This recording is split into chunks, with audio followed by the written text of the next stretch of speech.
a tree house in the meadow below the mountain peak. The perfect place for lovers when they play hide and seek. There's a covered bridge at Cripple Creek where the horses always stop. Between the tree house and the covered bridge, that's how Mom and Pop are making love in the country where skies are blue. All you'll be dreaming of are the birds and the bees and the flowers and the trees till you're up to your knees in love. There are roses on the trellis and the scent of new mown hay. The clinging vine is jealous on the fence across the way. There's a great big yellow moon above and a breeze to sing a song. Between the roses and the yellow, a fella can't go wrong if he makes love in the country where skies are blue. All you'll be dreaming of are the birds and the bees and the flowers and the trees till you're up to your knees in love.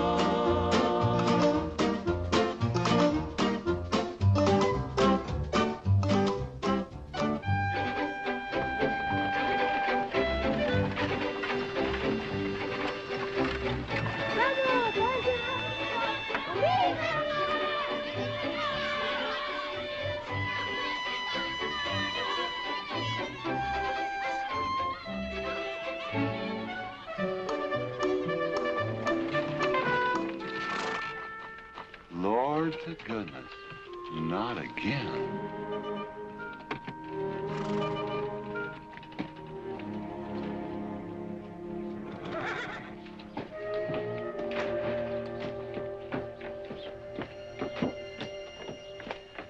Howdy, Drago. Morning, Curly. Makes 7 times this month he come home swoggled. 6. 7? 6. Once was his birthday. That don't count. Give me my bucket. Didn't have anything for breakfast but 2 raw eggs and a mug of honey. No. Curly! Yes, boss. Don't say it's a fine morning or I'll shoot you. Get out of here, Bunyan. Good morning. Morning. Carlos, what are you doing up there? I hope I get it this time, Mr. McClintock. My brothers, they got the big hats already.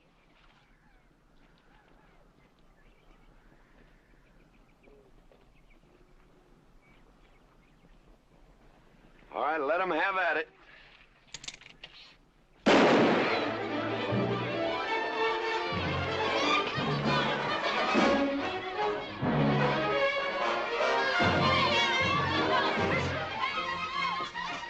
Get over it. Did you only me drive? You promised me you would sometime. No, yeah. Boss, you better watch that turn onto the road. You're gonna kill both of us one of these days. Thank you, Mr. Boss!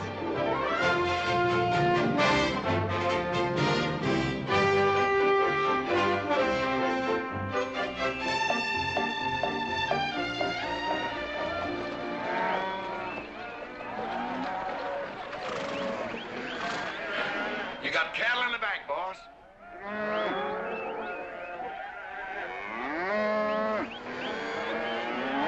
Yeah. Give it up, yeah.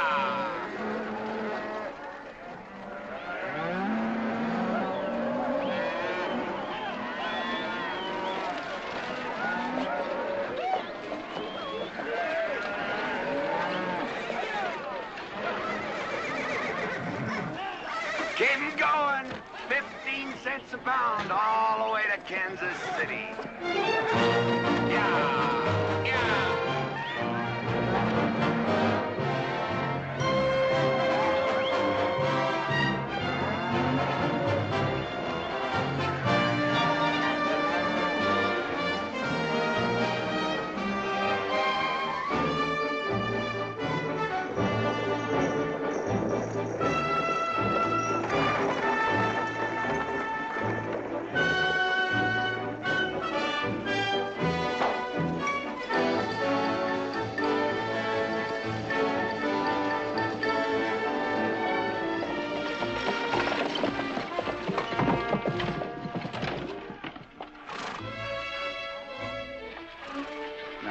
There's one old pensioner I wished you would pass up.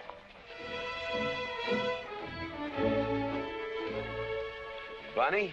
Yeah. I knew where I'd seen his face before. He's an old timer. He's just been around town a couple of years. Oh, you have no milk of human kindness. Morning, Mr. McClintock. Morning, Bunny. Well, I can see you're in good health. Never felt better. Contrary to what you may hear. Me, my kidneys ain't what they used to be, and my liver's been leaving me billies. Drago?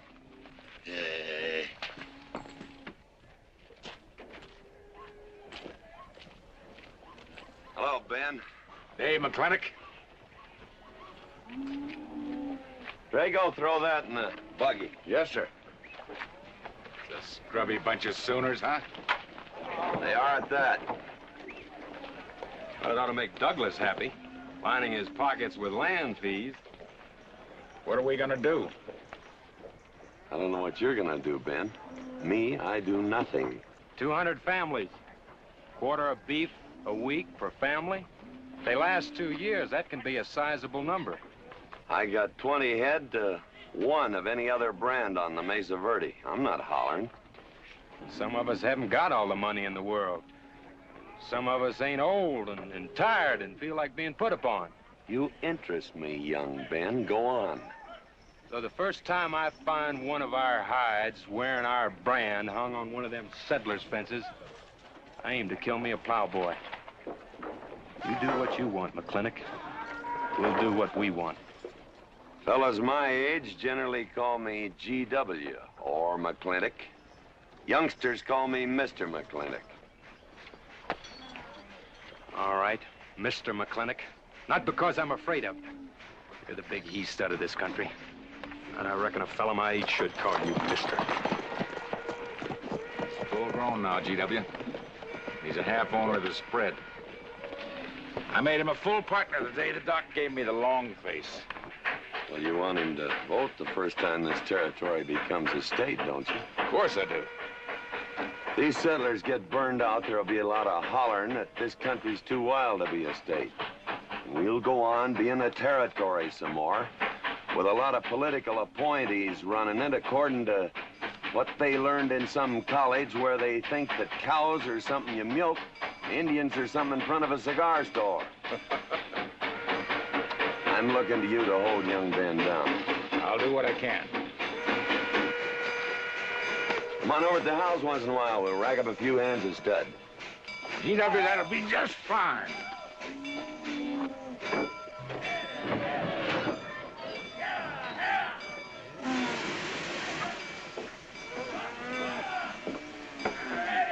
It's a nice morning, ain't it, boss? Everybody's entitled to their own opinion. Like that again, eh? Here's something that'll cheer you up. About 1,000 head. I figure they'll bring about 1,250. They're not as fat as I'd like to ship. They all off the North Range? Yes, sir. Settlers. Every one of them with a plow and a Bible. Not the slightest idea what the range is for. Drago!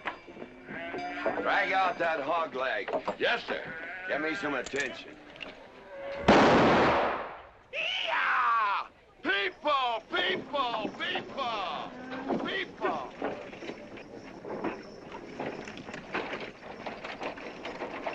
Come on, all of you. Gather around. People, come on. Gather around. I'm McClintock. You people plan to homestead and farm the Mesa Verde. Yes, sir. The government give us each 160 acres. The government never gave anybody anything. Some years back, a lot like you came in. You had a pretty good first year, good summer, easy winter. But the next year, the last rain was in February. And by June, even the jackrabbits had sense enough to get off the mesa. Folks, do you know who that is? That's McClintock. George Washington McClintock. I told him that, Douglas. He controls the water rights on 200 square miles of range. You know that lumber you got? It came from his land. Cut by his loggers and milled in his mills.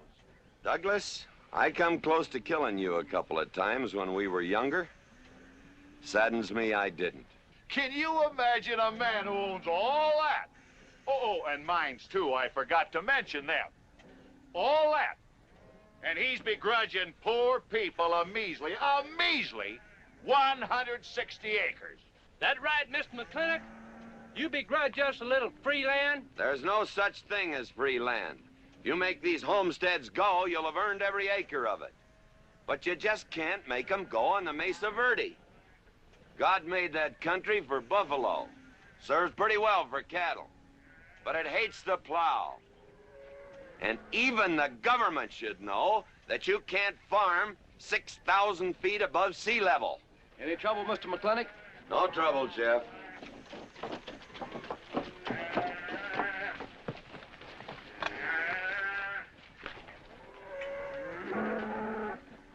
How about you, Douglas?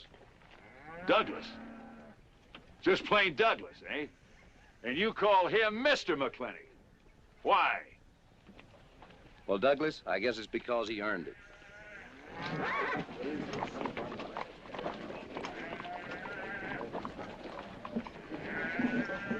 Mr. McClintock? Yeah? I'm a good hand with cattle, Mr. McClintock. I'd like a job. Well, you look strong enough. You come in with those Sooners? Well, yes, sir, but we don't have a homestead. Can't use you.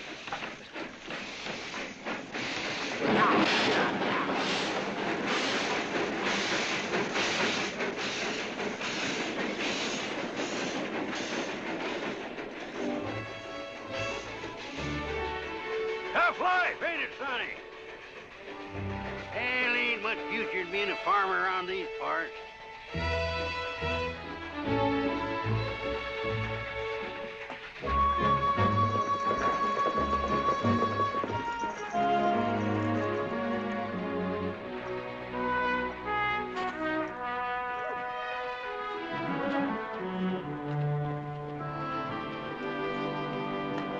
Ladies, this is the finest Chantilly lace available anywhere. Chantilly, Mr. Birnbaum. Well, believe me, it's the best. Oh, excuse me, please. Look around. Take your time. Drago, I got 1,000 Havana cigars and 12 of those hats for you over there. Them 12 big hats ain't gonna last long the way some folks have been dipping into that red eye these days. Uh-oh. Good morning, G.W. Good morning. I stole some stick candy. Please, help yourself. Come on in. Davy, you can forget about saddling up the horse. Come in here. Problem? Yes. Well, if I were blacks, I'd move Queen's Bishop to King 4. Yeah, you might be right. You know, I was just starting to work this out when the letter came. Letter? It was... What happened? Don't you want me... Morning, Mr. McClintock. Morning, Davy. You being here saved me a trip. Oh, that hat and suit of clothes you picked out for my birthday? Well, instead of this cowboy hat, I'd like to have this one. If it's, all right with you, sir. Oh, that's all right with me, Davy. Of course, that looks like the kind of a hat a fella'd wear down Main Street to start a fight. Oh, I don't need a city hat for that. All I have to do is walk down the street and some wiseacre will call me an Indian, and just like that, the fight's on. Davy, the letter, it's for you. And you are an Indian. Yes, I know I'm an Indian. But I'm also the fastest runner in town. I've got a college education, and I'm the railroad telegrapher. But does anybody say, hello, college man, or hello, runner, or hello, telegrapher? No, not even hello, knothead. Davy. It's always, let the Indian do it. Will you go out in the store and help the ladies? All right. I'm also bookkeeper, part-time clerk. Always let the Indian do it. The lady brought that out here this morning, asked for it to be taken out to the home ranch for you. Handsome lady, kind of tall with red hair. Called me Mr. Birnbaum, just as if she'd never seen me before, and as if that veil that covered her face would keep me from recognizing her. I thought she was in New York or Europe or someplace. So did I. Jake, you better throw on a couple extra cases of the boss's favorite bourbon.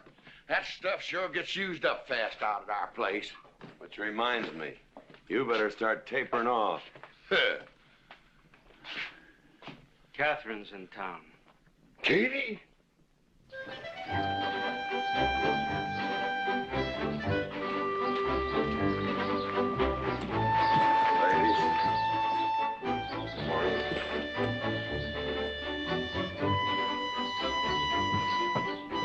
Morning, Mr. McClintock. Morning, Mr. McClintock.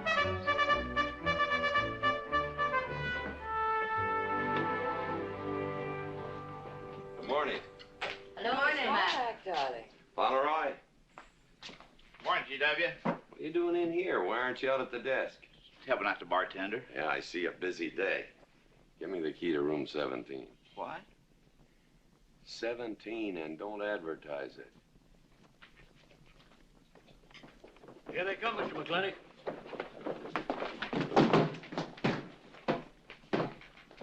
Set 'em up. Beer, whiskey. Day off? Off day. Wonder what he's so preoccupied about. Haven't you heard? No, what? Katie's back in town. Katie? Yes, dear. The social arbiter. Well, hi, Sonny. Good morning. Oh, He sure is a quiet one. Mr. McClintock, I don't want to bother you. I'm sorry, boy. I told you, no job.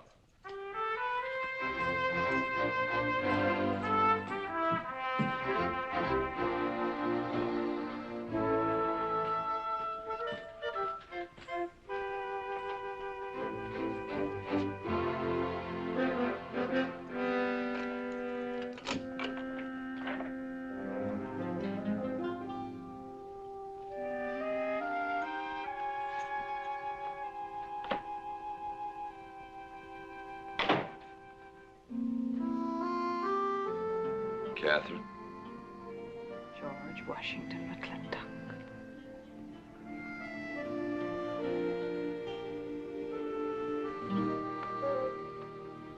I thought you'd want this.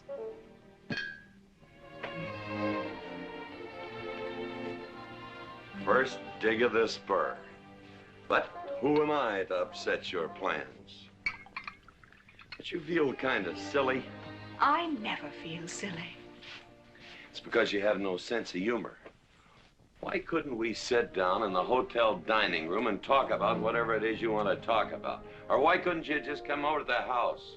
And have everybody know that we're meeting. Everybody knows, and what's the difference? We're married. And that is something I should like to change.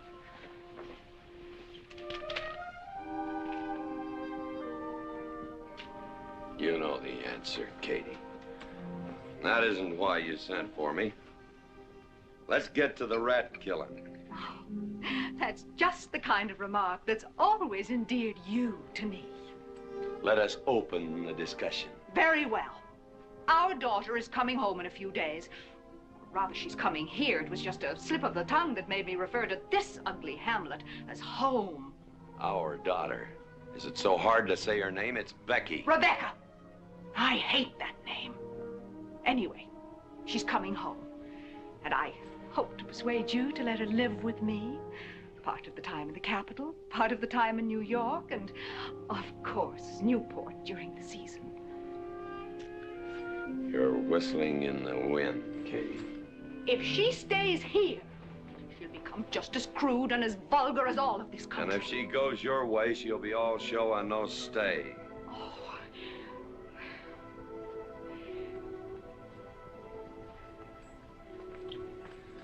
No go, Kate. I hate you. Oh, how I hate you. Half the people in the world are women. Why does it have to be you that stirs me? Animal. That's the story. I saw your picture in the paper at the governor's ball. You were dancing with the governor. At least he's a gentleman. I doubt that. You have to be a man first before you're a gentleman. He misses on both counts.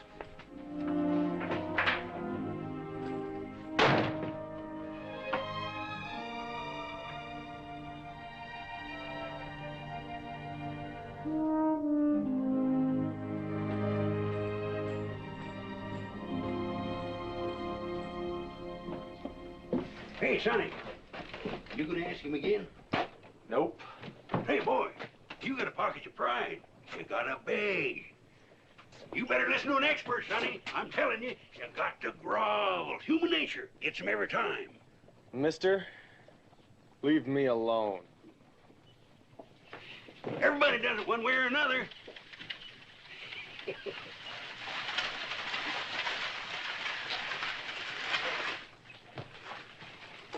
About that job, Mr. McClintock. I already told you, son, I've got no need for farmers or use for them. Just 1 minute, Mr. McClintock. My father died last month. That's how come we lost our homestead. I've got a mother and a little sister to feed. I need that job badly.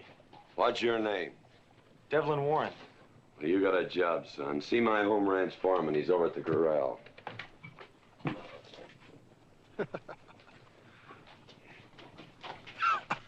Step down off of that carriage, mister.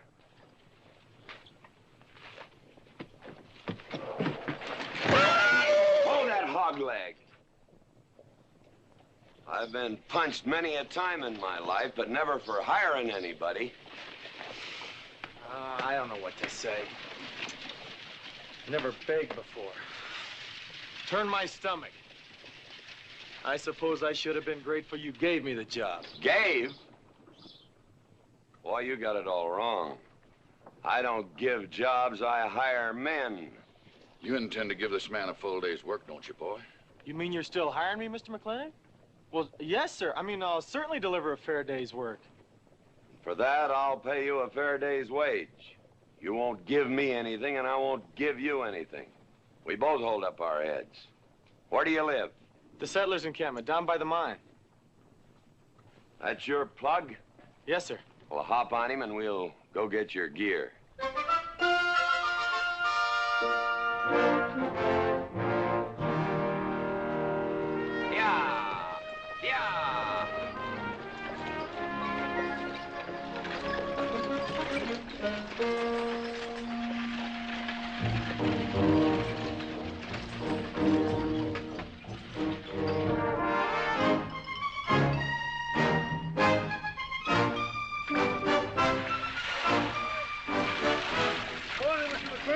Morning, Mr. Poor Boy.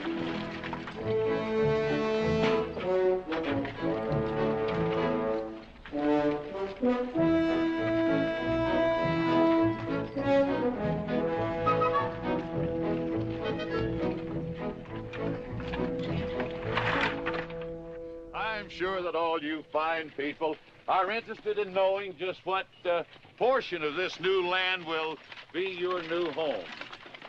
Oh, Jones and McAllister, since you've been more or less the leaders of our group, I'd like to have you come up and check the exact location. Won't be a minute, sir.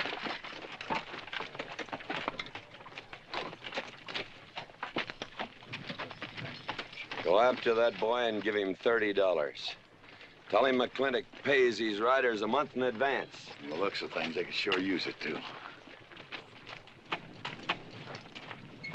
Oh, Mom? It's Mr. Drago. Morning. Well, and what do we owe this visit from the cattle baron? I've got a touch of hangover, bureaucrat. Don't push me. Oh, Backlund!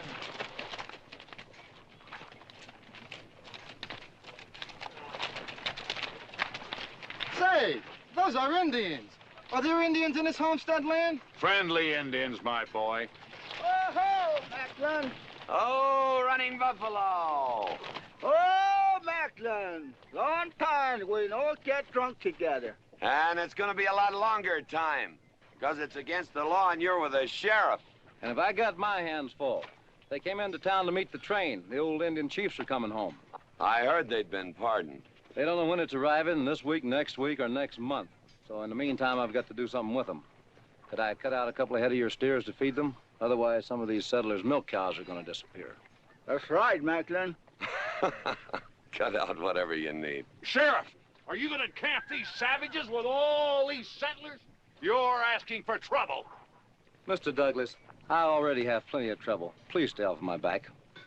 Running Buffalo, bring your people over to the clay slide. Go. Hello, Mr. Macklin. Tiny Mouse, it's nice to see you. You wouldn't believe it now, but 20 years ago, she was a mighty handsome maid. 20 years ago, you thought so too, Mr. Douglas.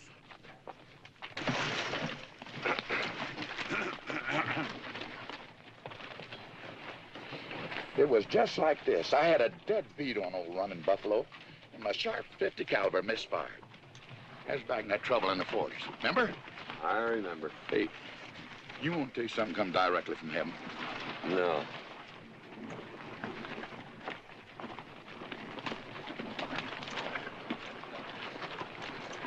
Where'd you get this? That boy's mama baked them. You thinking the same thing I am? She's a widow woman, boss, and she's got a long, hard road home. Hire her.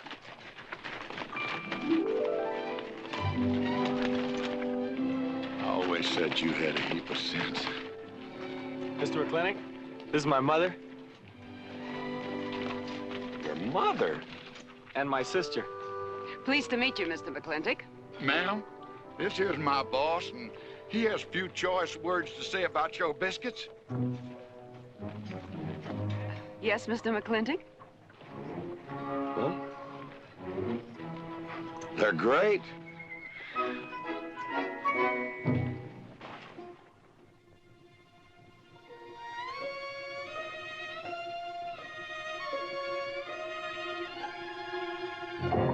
Well, you old Ken-knees reprobate, how about it?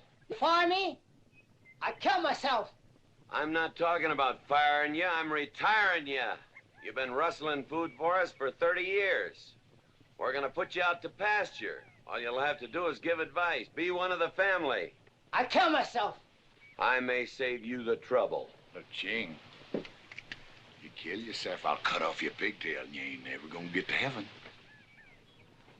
I'll be one of our family. I give you my solemn word. Pretty clumsy family. Drink too much, get in fights, yell all the time. Cut off his pigtail. All right, I'll be one of our family. Giúp lấy đó. Phải là giúp lấy đó. Hai. Cảm ơn.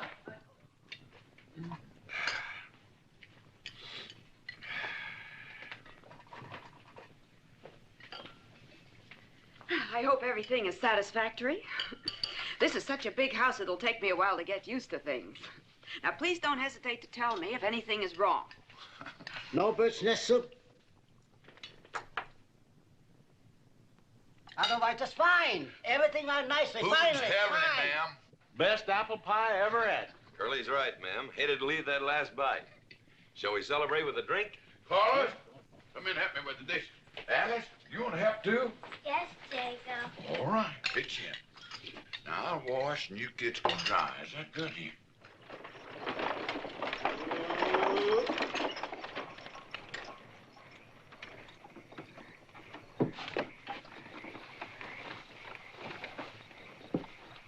Don't seem possible one woman could use all them clothes. You keep a civil tongue in your unprepossessing face. Yes, ma'am. And unload my baggage, please. Yes, ma'am. By the way, what does that word unprepossessing mean?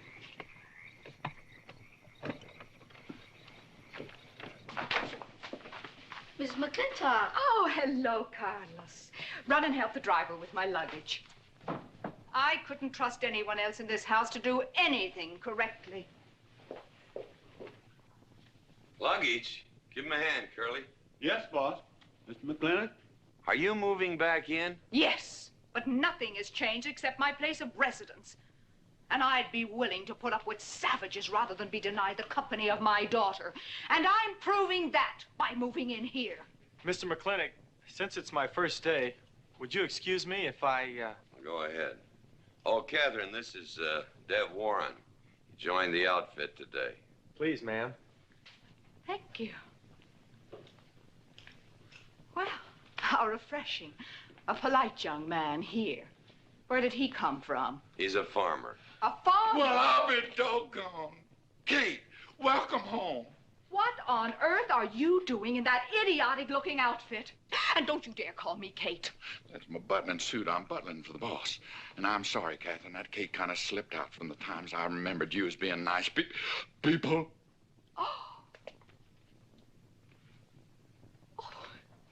Are you going to stand there with that stupid look on your face while the hired help insults your wife? He's just ignorant. He doesn't know any better than to tell the truth.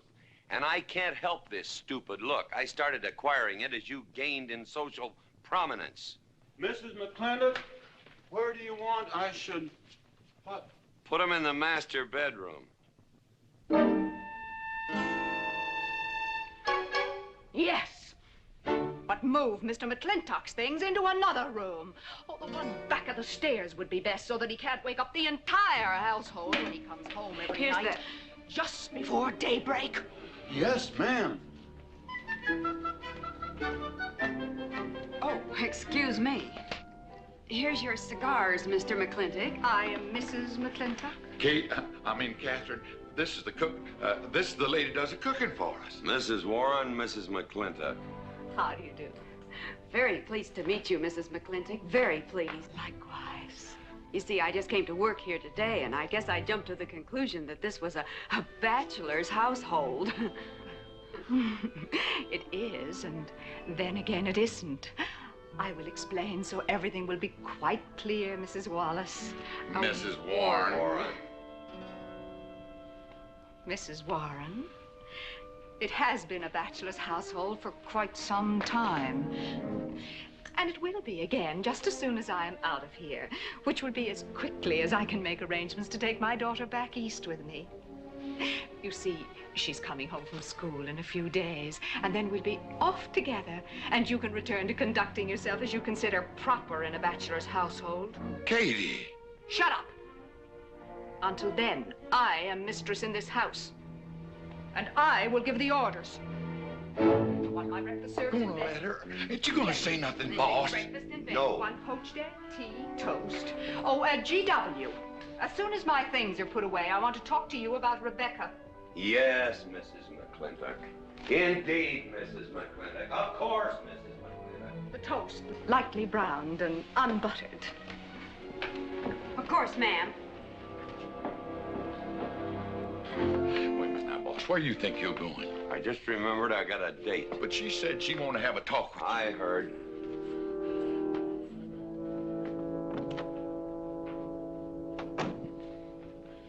Good evening, Lem. Good evening, Mr. Mack. Yep. Say, Mr. Mack, what does unprepossessing mean? I was called that once, Lem. Looked it up in the dictionary. It's best you don't know what it means. Uh-huh. Thank you. You're up.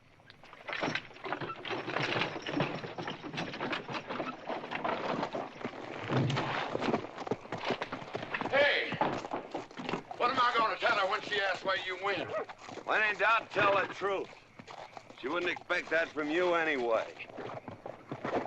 Where's Mr. McClintock going? There he goes, burning his last bridge. You see a yellow streak about a foot wide running up down his backbone. Well, Mr. McClintock? He ain't afraid of nothing. I once thought that.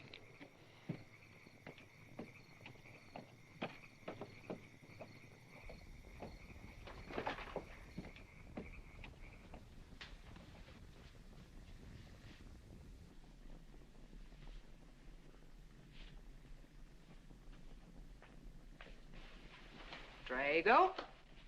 Yes, ma'am. Was that, He took off, lit out.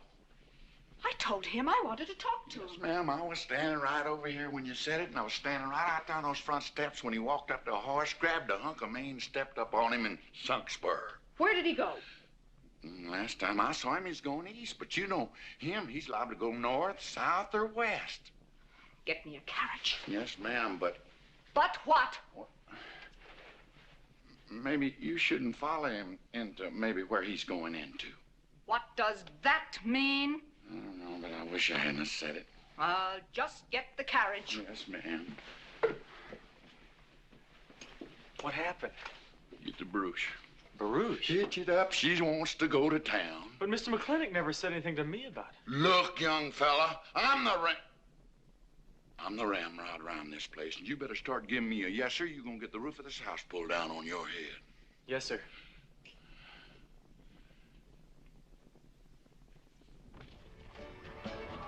Hello, lady. Hi, Mr. McClintock. New broom, eh? Sweep, please. Hello, Bunny. How is everything? Oh, fine, fine, Mr. McClintock. I'll get you next time.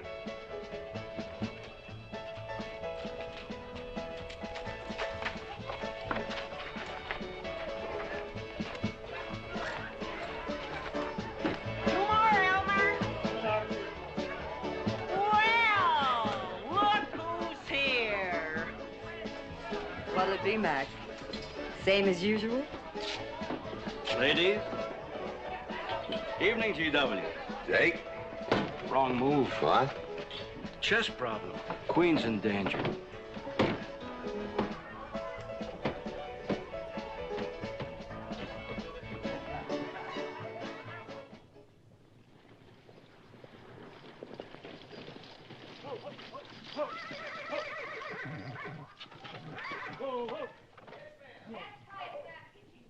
I suppose you can do that. Camille, you're on your own. Mr. McClintock?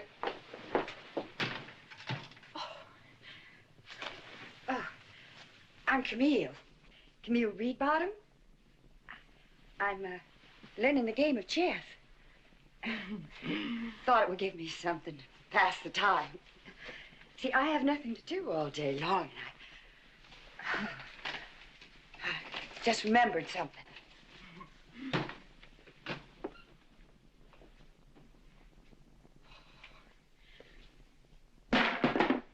Catherine, I didn't hear you come in. Mr. McClintock, I told you that I wanted to talk to you. Not now. Could I get you a glass of sherry, Catherine? Oh, thank you, Mr. Birnbaum. I could use one. I came into town behind a runaway team. Drago never could handle horses. It was that young man whose mother pretends to be your cook. Catherine, your wine. Oh, thank you, Mr. Birnbaum.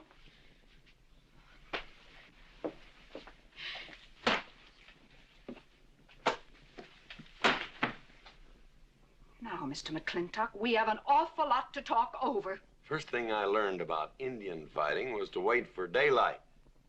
What has our conversation got to do with Indian fighting? Indian fighting is good experience for our kind of conversations. Oh. It'll wait, Catherine. Evening, Sheriff.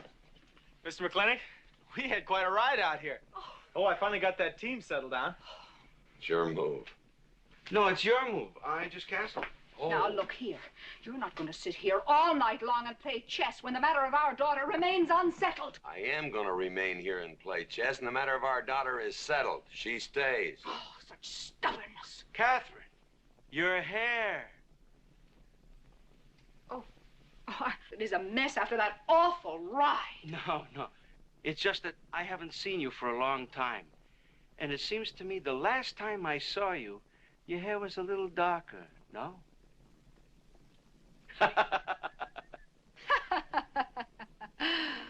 It's a funny thing that tricks a man's memory will play, huh? Mr. Birnbaum, I think that you've completely lost your mind.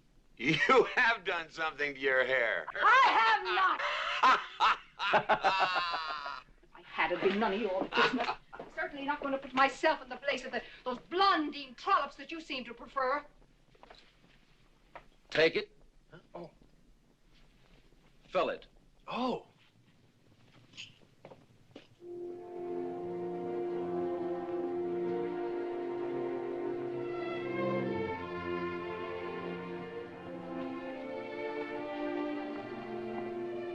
Good morning.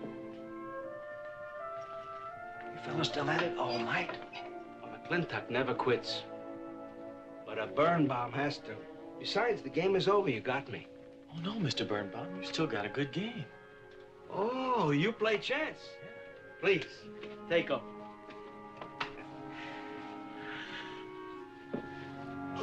Pretty good. Fair? Well, looks like I won't have to come into town always to get a game. Remember, I'm a bad loser. It's your move. Yes, sir.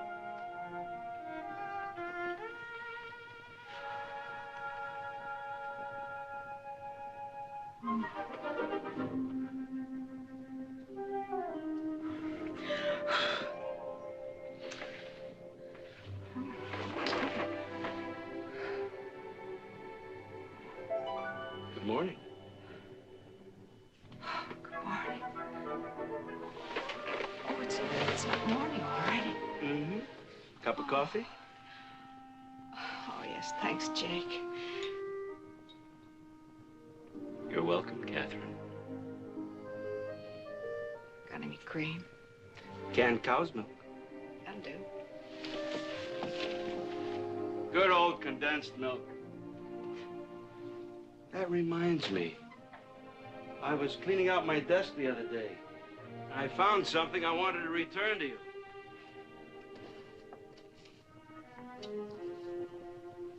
Here it is.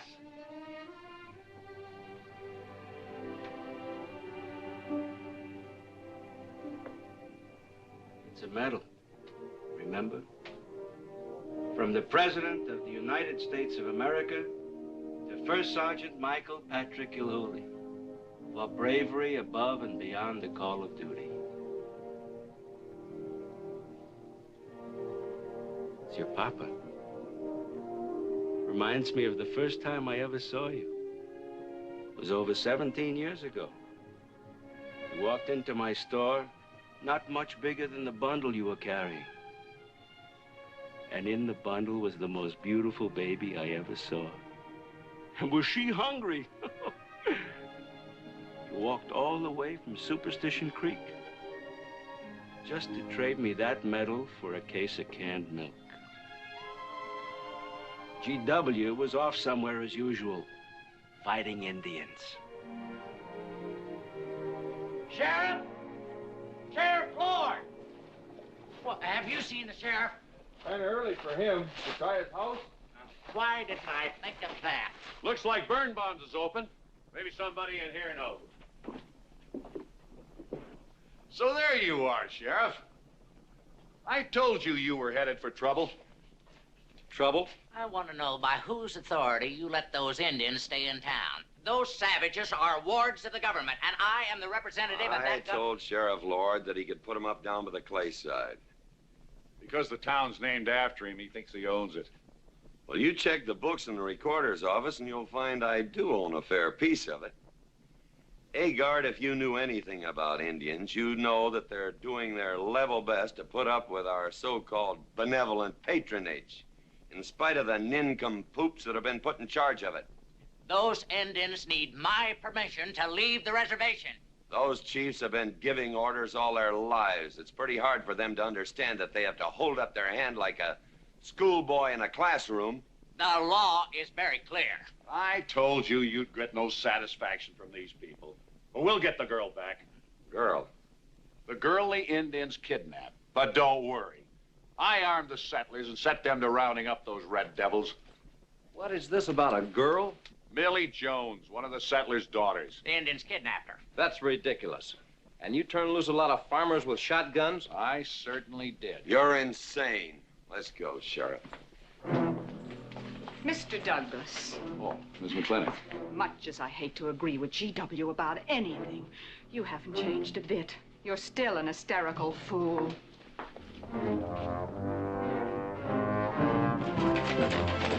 Come into town, I got worried. What about? Thought maybe Katie shot you. Not yet, Drago, but it took restraint. Wait a minute. We better take Agard along. Not that he'll be much help. Drago, put him on the horse. Just a minute. Well, I'll drive. Yes, sir. Agard, what are you doing? Stretch it, Agard! Agard, this is serious! Stay with him, Agard! Stay with him! Agard, will you stop showing off and getting this buggy? Mercy. Mercy. That horse is a little green.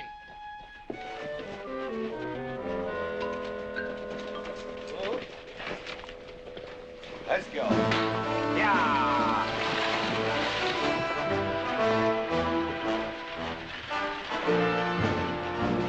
Just where do you think you're going? Don't use that range, boss. Tone of voice with me.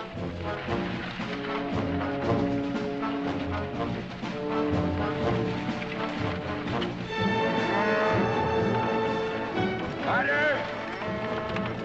Headed for Mr. Poor Boy's mine. Mount up some riders. Right, boss. You heard the man. I don't like it, Mr. McClintock. I don't like it one bit. What don't you like? They're planning to hang an Indian.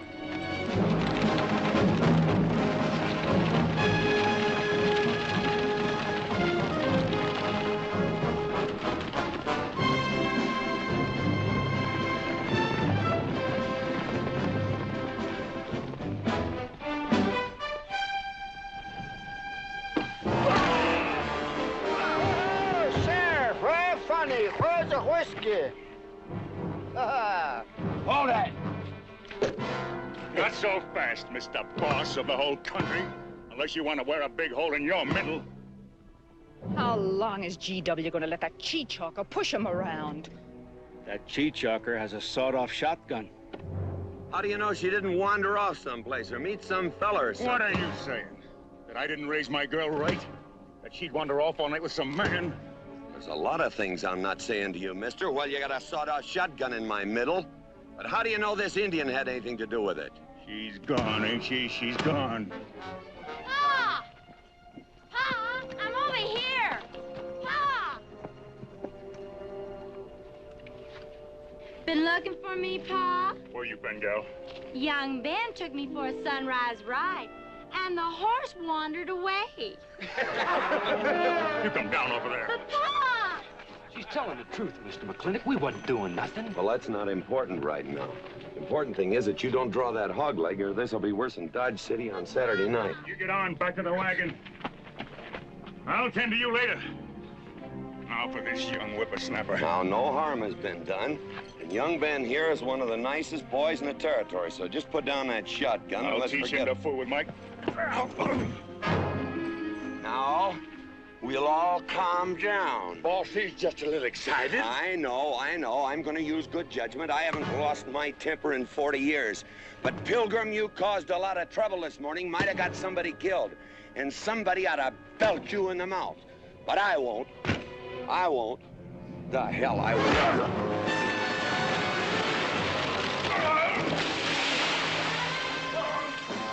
McClintock Rider!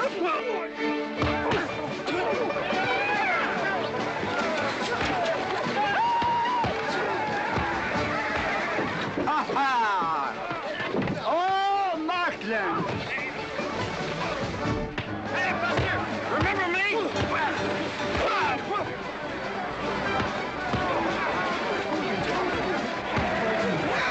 Hello, sir.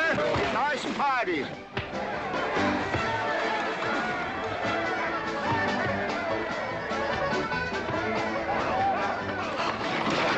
Do you think you ought to? I ought to what?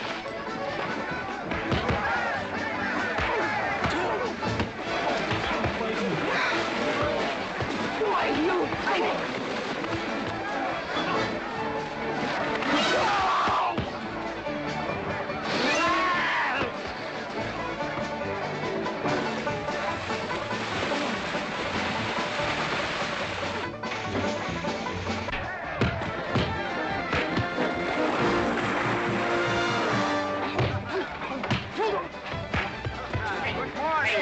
I want to work with you.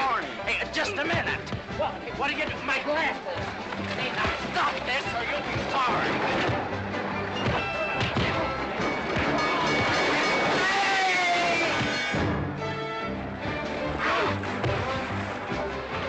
Stay out of this, Jake. It's everybody's war.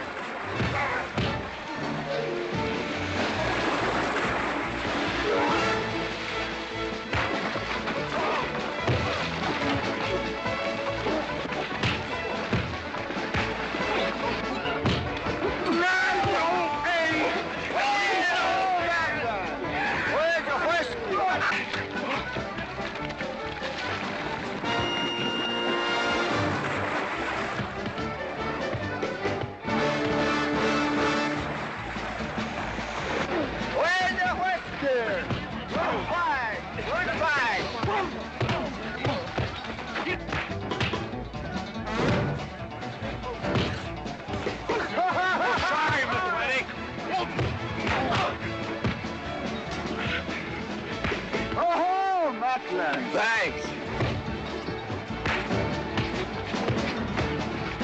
Ha-ha! It's very funny.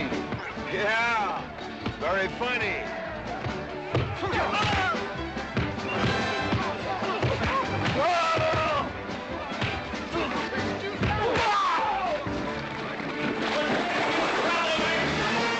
Guys, Mr. Douglas, I'm sorry.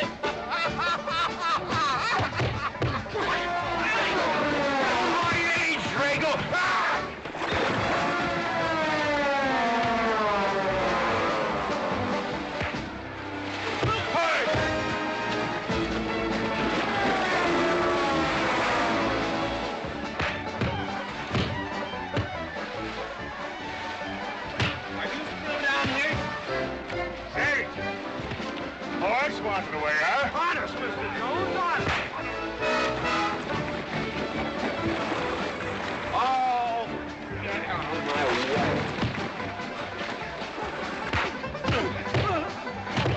left. Thanks. And I went to college. For this, you don't need college. You're not getting me down there.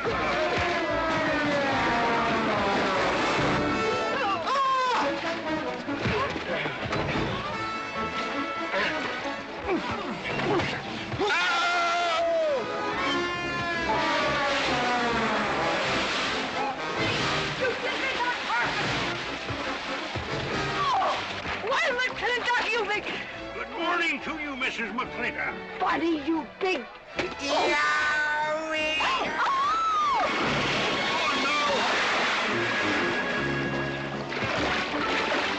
G.W. McClintock, you've been making clumsy. Well, it's pretty hard to control yourself. People!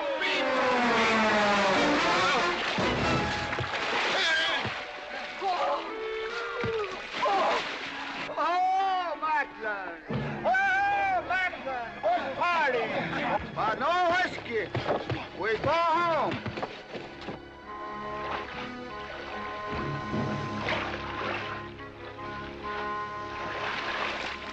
You and your friends! Well, we at least saved your hat.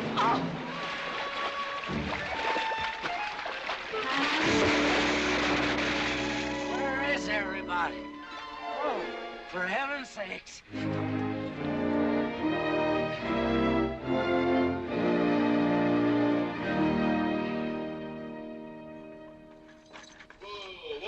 Drago, will you never learn how to handle a team? Yes, ma'am, I'll sure try. I'll tell you that now. Try me, family. You want to lose your pigtail? I lose face. Lousy lot of tips. You want to lose more than that. Kate, Yes? we could be a big help to one another. Like what, may I ask? Well, we could wash the mud off of each other. We used to have quite good times doing that sort of thing.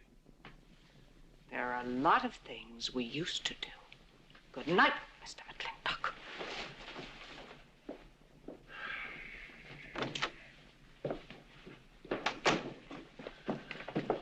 Any luck? What are you talking about? I mean, divorce. She still want it? Yeah. You know something? Women are funny. She fought like a wildcat on your side out there this afternoon. Come home, she slams the door in your face. That divorce business, is that what you get when you pay a woman not to live with you? That's about it. Some women I've known it'd be worth it. You know, if we had any moral character, we wouldn't be standing here covered with mud drinking when we should be washing. G.W. Drago.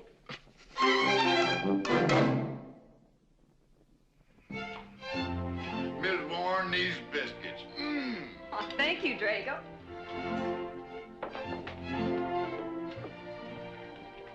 Good morning, Mrs. Warren. Morning, Mr. McClintock. Breakfast for the boss? If that's the way you want it, Mr. McClintock.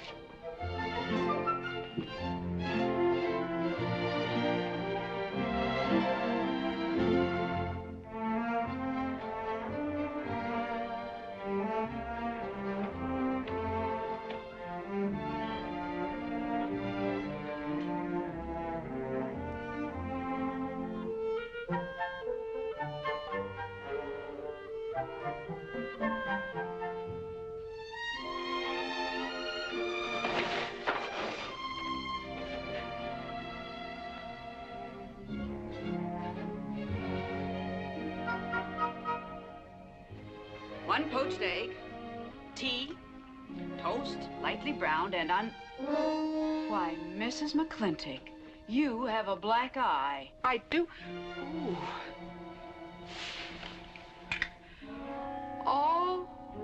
Oh, and Becky's coming home today. And that's not all. There's a little something we'd better get settled. There are no men listening now, so we can be ourselves. Oh, sure, I let you get away with all that guff the other night. But now that we're alone... When I want the opinion of the hired help, I'll ask for it. You know, you could wind up with 2 black eyes. What? Oh, I realize you had to put on that big act. We always have to just before we get ready to forgive them. Generally for something they haven't done. But you and I both know that's just to keep them from getting the idea they run things. McClintock give you that black eye? No. Nobody gave it to me. I won it.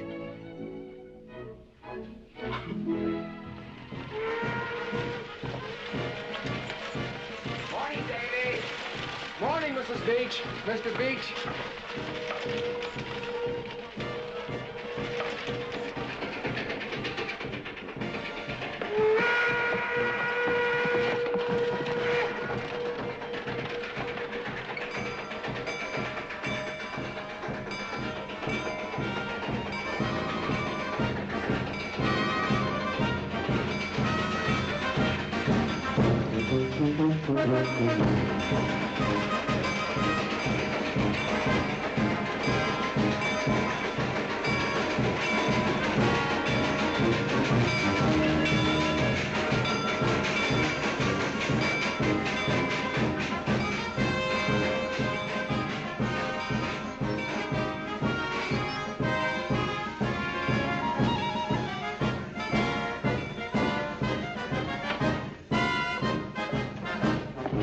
Why, Miss Becky, welcome home. Hi, My boy! Good to see you again. Daddy! Well, Daddy! It's been 2 long years. I guess I'm gonna have to stop calling you Tomboy. Oh, Becky. Mama! Oh, darling. I wasn't sure you'd be here. Oh, I've been here a few days. And, oh, Becky, I bought you 3 of the most beautiful dresses. Uncle Drago! Oh! Did you bring your old uncle a coming home present? Sure did. What is it? A mustache cup. And what did you get me? Prettiest Palomino pony that ever packed a saddle. Broke the stand, drowned, tie, and the counter. Oh! Uncle Jake! Oh! What are you doing in Mr. Douglas's tuba? Oh, Mr. Douglas had a little accident. Here, I brought you a whole shipment of licorice sticks. But now that I've seen how much you've grown, I think we better exchange them for a couple of bolts of dress goods, huh? Thank you. Oh, the mayor was going to be here, but he had to go to the territorial capital on a horse theft matter. But I'm going to give his speech. Oh, and don't worry about the mayor. I'm sure that he can find a bill of sale for the horse.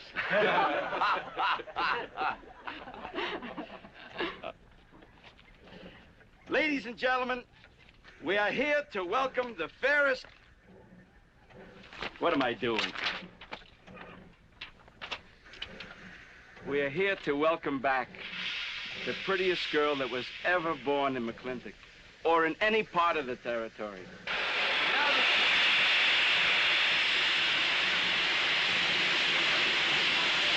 Hey, Davy!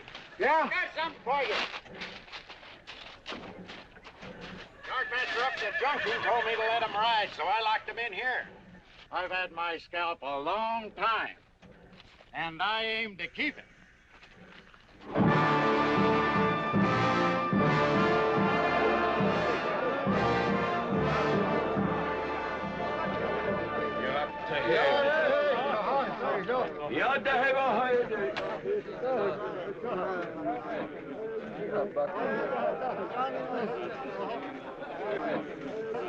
And now she's come back to us. Gone are the pigtails, but the freckles are still on the prettiest face that was ever born in McClintock.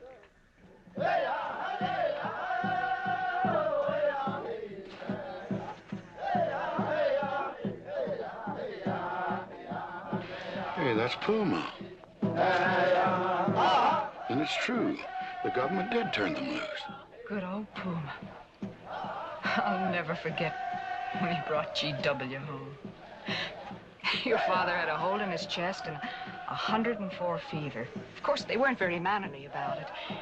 He came past the house at a high lope and threw him on the doorstep. And you do remember them good old days, don't you, Katie? Catherine.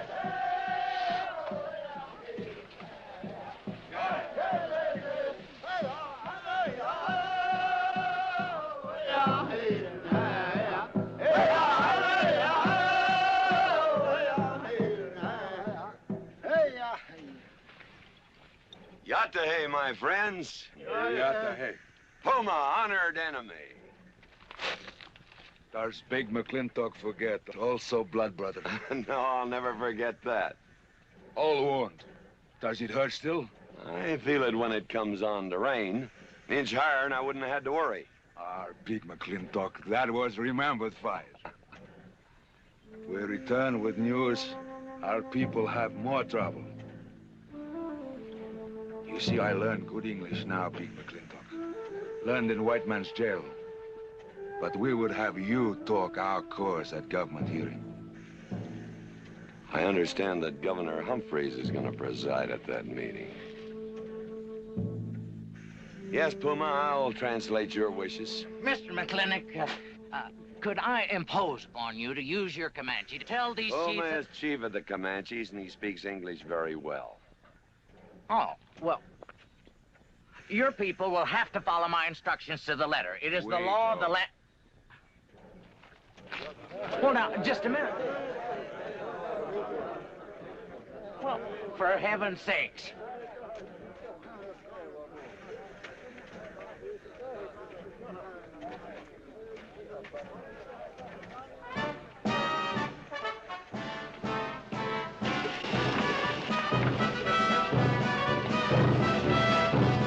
You wait here, honey. I'll get the truck. You go to the clinic party? Surely. Will I see you there, Beth? Of course, Davy, and you can have the first name. Sis? Don't want any sister of mine talking to strangers. Davy's not a stranger. He clerks in Birnbaum. He's an Indian.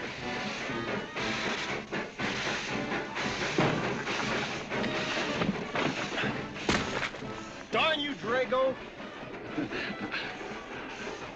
Now look what you've done. Baby, this is Devlin Warren. He works for your papa. Dev, this is Miss Becky McClintock. Those are my things. Yes, ma'am. Oh, I don't own you anywhere, Miss Becky. What do you mean? Oh, I mean, you look so much like your mother. Well, even prettier. Oh, Mr. Warren. Mother's much prettier than I am. Many a fight started with words like that. Come on, get in the boat. Hello, Ching. We got jelly pie for dinner. Oh. I'm not cooking. No, he's not. Junior! Yes, Miss Becky. You remember Junior Douglas, Mama? Oh, of course. How's college? Valedictorian, 95. Oh, congratulations. Oh, Mr. and Mrs. Douglas, we will see you at the party, of course. Oh, delighted. Well, it'll be pretty hard to keep young men away. Yes, sir. Drago? Yes, boss. Baggage all loaded. G.W. You remember young Junior? Oh, yes. Like father, like son. Mr. McClintock, I hope you don't think I'm being presumptuous in asking for the honor of calling on Miss Rebecca. Well, there she is. Ask her yourself. Well, thank you, sir. Ching, now I'm going to get fired. Get up out of here. Thank you, sir. Thank you. How do you know me, Mama? See you at the party, Junior! Yeah. Yeah. Yeah, what? Like father, like son. What did he mean, Matthew? Come on, Ching. Grab a root and growl. Well,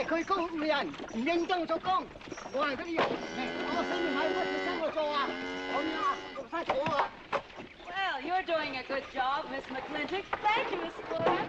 Deb, when you're finished there, go over and help Drago with the beer cakes. Yes, Mom. Deb, could you come and help me a minute?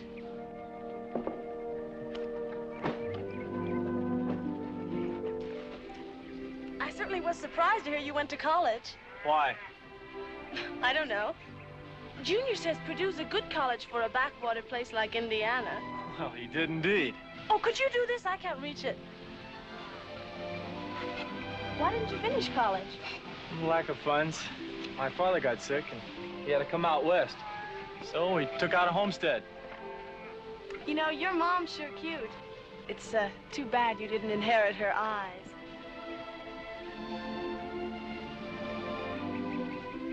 Well, you'd been lucky if you'd inherited a few things from your father. Oh, really? For instance? It was common sense, for instance. Common sense? Yeah. You don't see him being fooled by some dude like Junior Douglas. Junior's not a dude. He's nifty. This needs a woman's touch. And besides, he got a letter at college. What sport? Glee club. Very strenuous. Don't you dare hug me! Oh! I have no intention of hugging you. Oh!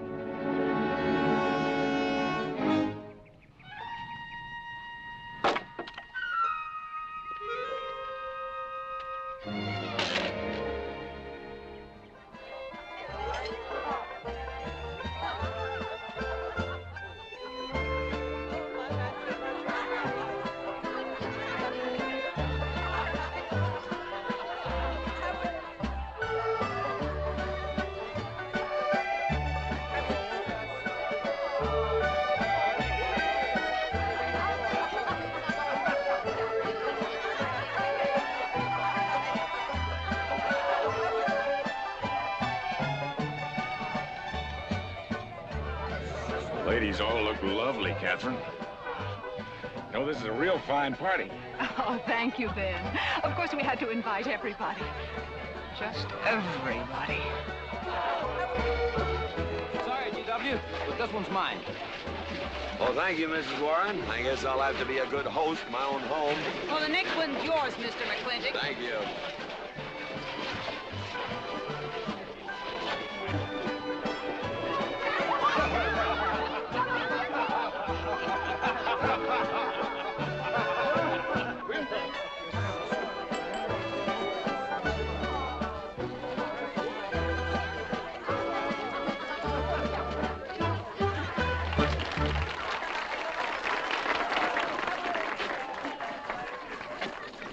Drago, go and do what I told you to do. Oh, Katie. Catherine, and do as you're told. Oh, Drago, do this. Drago, do that. Yeah! People, people, people. This Douglas feller. Drago! Yes, ma'am. Matt Douglas, Jr. is going to bring you folks some of the latest Terpsichorean dance steps, brand new, brought by him directly from New York City. All right, Mr. Fiddler.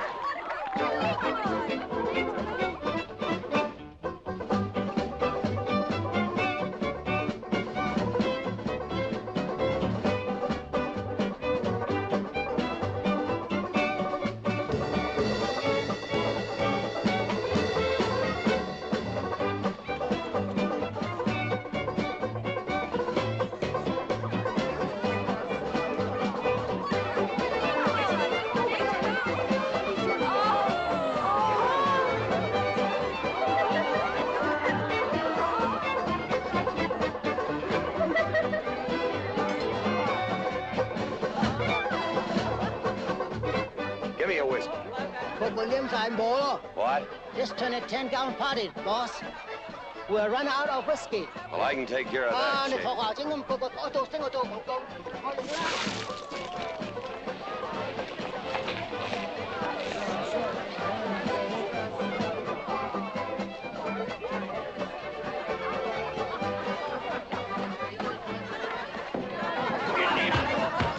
Indian.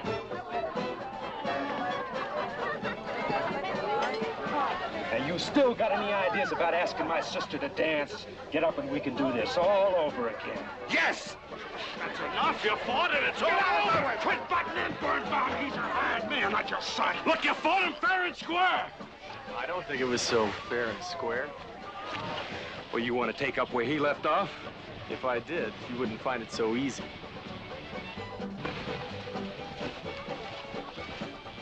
Now we've had enough of this. Well, when are you gonna quit walking away? Just as soon as we're out of sight of the party. The lesson I learned back home, don't fight in front of women. Well, we're out of sight now, so we are.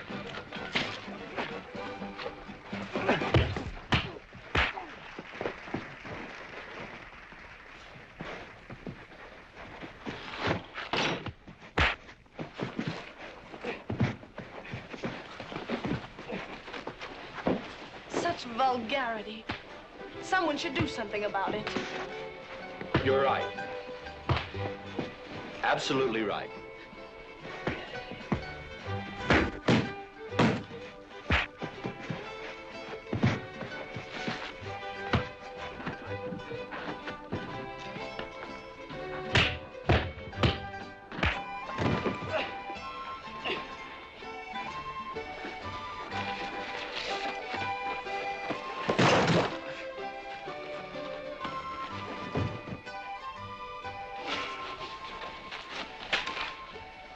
Young man?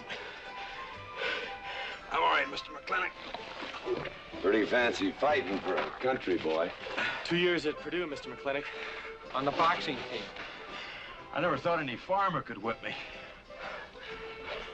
You sure did. Better get him cleaned up. Get him some water, Jake. Yeah.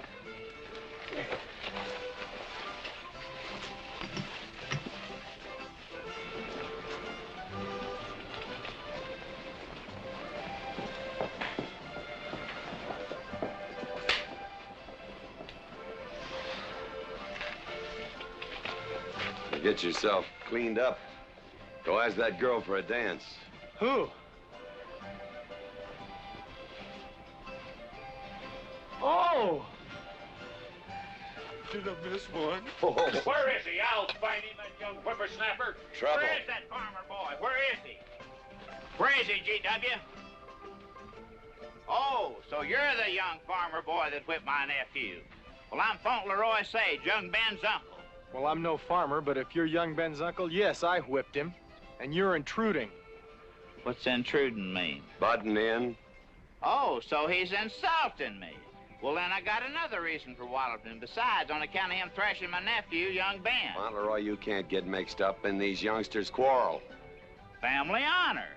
I can't have said a farmer whipped a sage. You're twice his size. Don't let that bother you, Mr. McClintock. Mr. Fauntleroy insists. I'll just have to teach him the same lesson.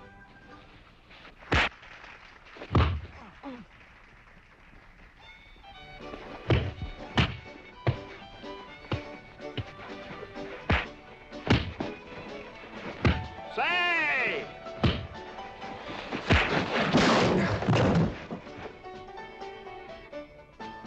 Sorry, young feller.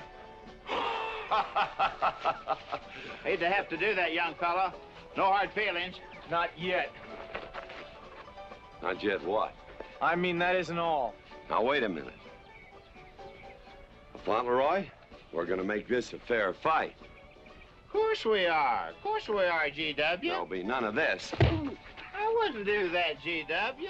You wouldn't do... No, I wouldn't do that. And Dev, I don't want you kicking Fauntleroy in the knee.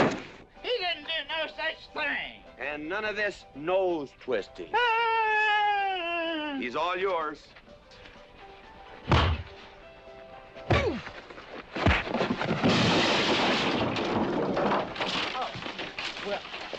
Well, where are my glasses?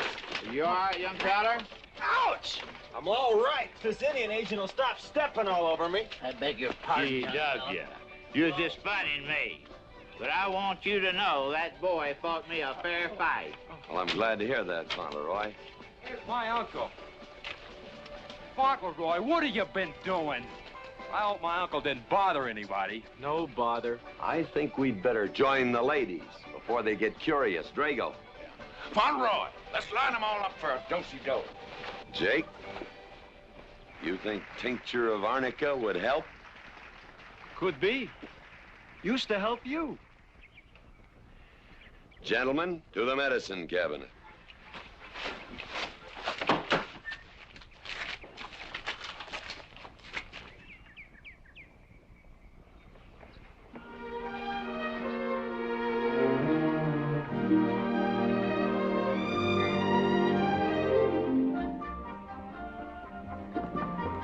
Good morning, Drago. Morning, Davy. You seen Daddy?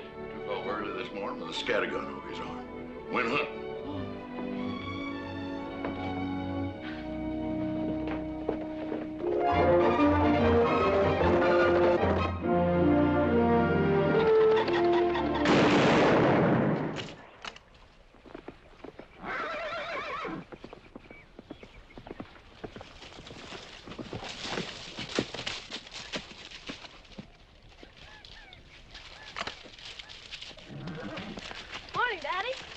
afternoon. What gets you out so early? It's something I have to get straight in my mind. Yeah? What? Mama?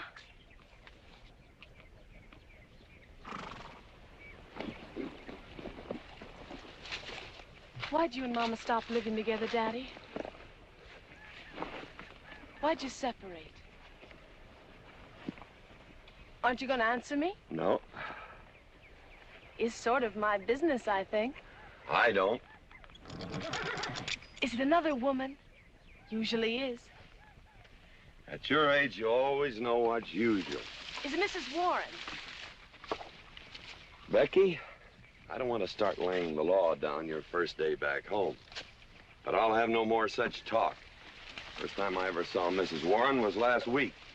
She has a job here at which she's very good. And I hope you'll have the good manners to not pry into other people's business. Your mother's and mine. Pretty good shot, Daddy. Oh, I can understand your trouble. Mama's often so, well, so petulant. Petulant? You learned a lot of words back east, Becky. Wish to God they'd have taught you some meanings. You were only about 6 months old when your mother stayed alone with you in a sod hut under 8 foot of snow, while I moved the herd 300 miles south to try and save it. Saved about half of it. You were a little more than a year old at the time of the great Comanche raids. We stood off 500 Plains Indians for 9 days. Petulant, Becky? I think you better go on home. See that Ching gets those birds.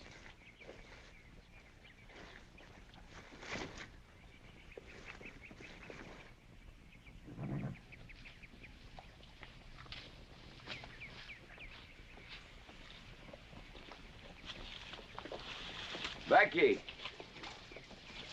come here.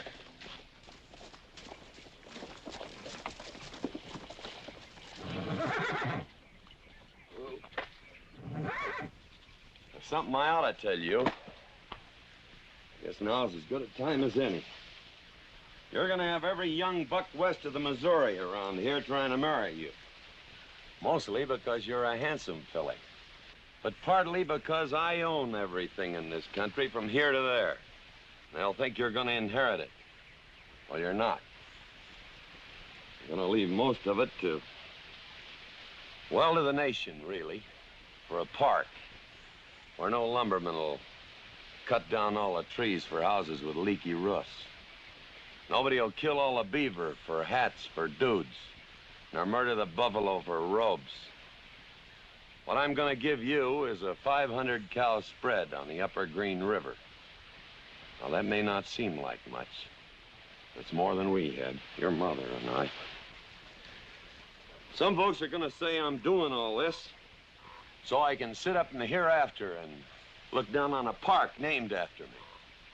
Or that I was disappointed in you. Didn't want you to get all that money. But the real reason, Becky, is because I love you. And I want you and some young man to have what I had. Because all the gold in the United States Treasury and all the harp music in heaven can't equal what happens between a man and a woman with all that growing together. I can't explain it any better than that.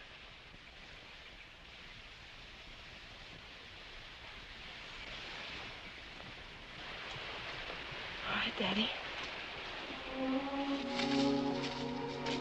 Becky.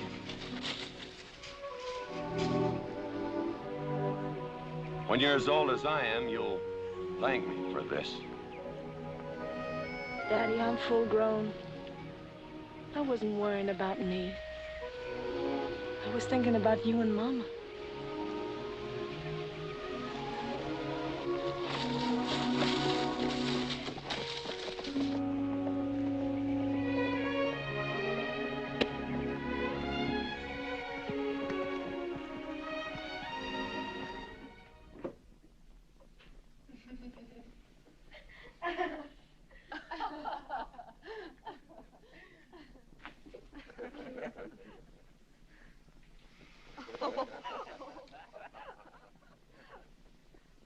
Oh.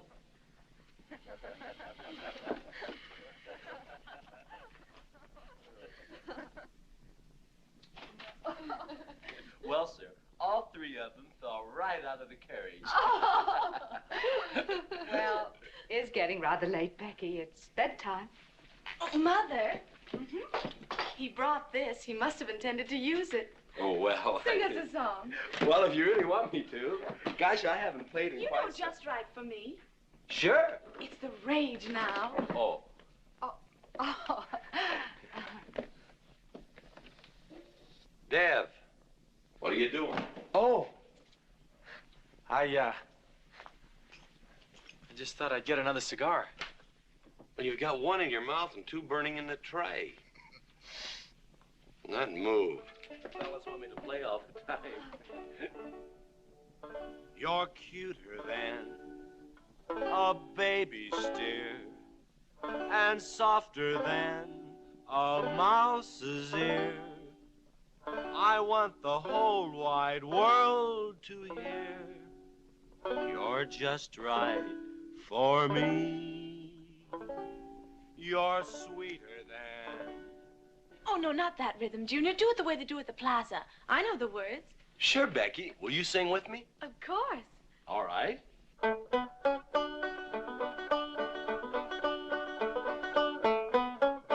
love a man who's witty and smart and clever.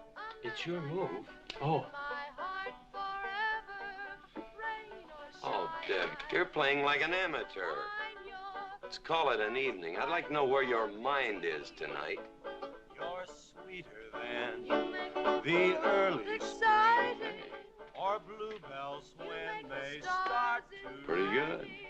You Voice make like her us father. feel like a king. You're just right for me. Sweeter than honey, finer than wine. I'm sure they found you on that honeysuckle vine. I would melt in your embrace. You disappear without a trace. To die like this is no disgrace. This is the time. This is the place for you. Just right for me.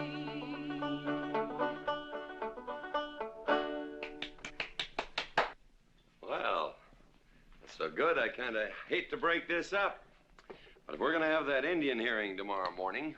Sir, about our conversation earlier this evening, I believe I'd better apologize. Yeah? Yes, sir, I've been thinking it over, and when I called you reactionary, well, that's merely my generation's term for your generation. Nothing personal, sir. Oh, really? Well, good night, sir. Good night, Miss McClintock. Good night, and do come again. Good night, Drago. Night. Boss, what does reactionary mean? Me, I guess. He says that anyone that wanted to sell at a profit was a reactionary. Was we reactionaries back in them days when you was selling beef cattle for 6 cents a pound on the hoof? Well, no use arguing with him. College boy.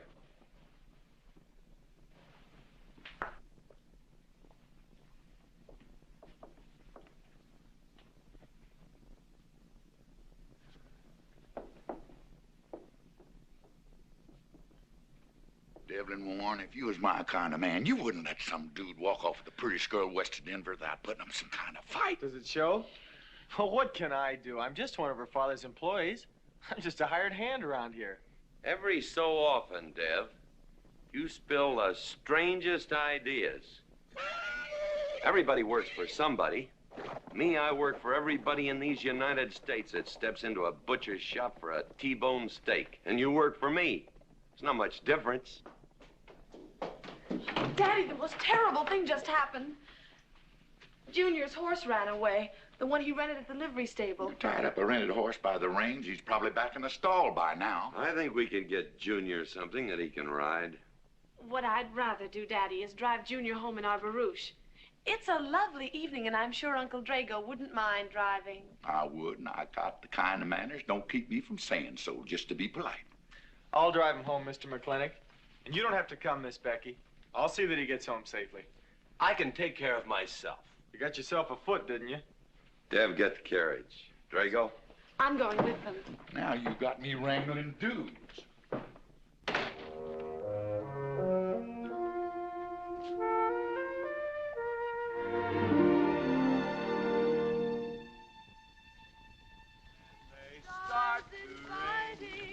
You make a man feel like a king. Just right for me. Miss Becky, somebody better help me watch the road. You know, I'm new around here. Might take the wrong turnoff. Devlin Warren, you know there isn't a turnoff between here and town. You disappear without a trace. To die like this is no disgrace. This is time. This is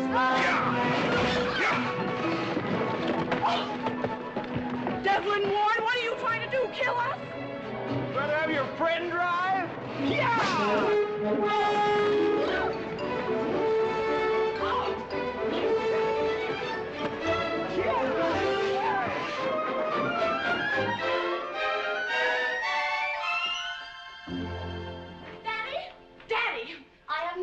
Humiliated my entire life.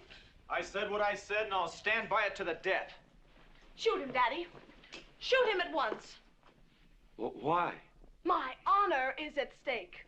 Well, now, Your Honor. Absolutely. He impugned my honor. Impugned? What does that mean? Slander. He slandered my honor. He did? I said what I said, and I'll stand by it to the death. He admits it, see? Shoot him. Well, what is he admitting to? Why, he called me a...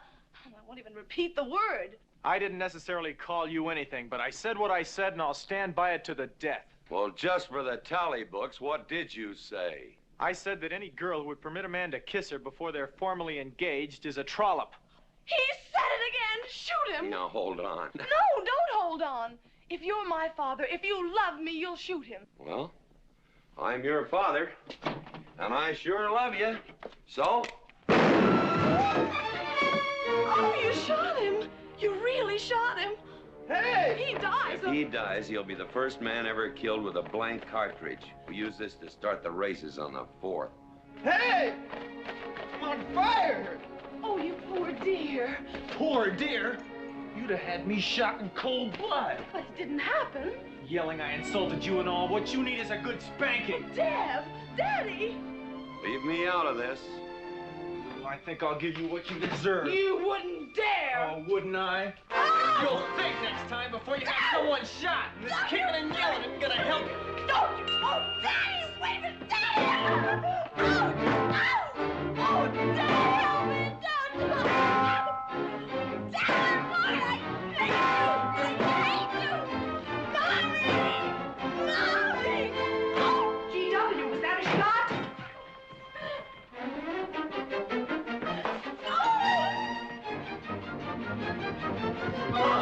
Becky, what happened? He spanked me! You spanked my daughter? Dev. You mean you stood there while that brute beat our daughter? GW, what's happened to you in the last 2 years? Better part of valor, son. Oh, isn't it enough that you've always treated me like a squaw without subjecting dear, sweet Becky to this crude, vulgar way of Catherine, life? you women are always raising hell about one thing when it's something else you're really sore about. Oh. Don't you think it's about time you told me what put the burr under your saddle about me? I don't intend to stand here and hold a midnight conversation with an intoxicated man.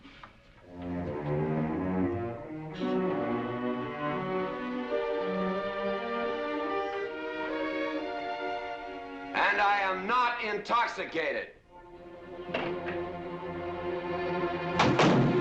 Yet.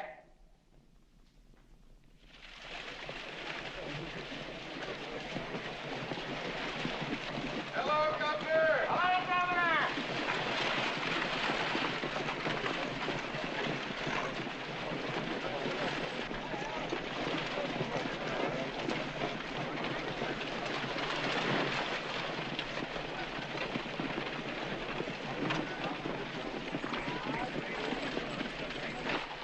Chief, Puma?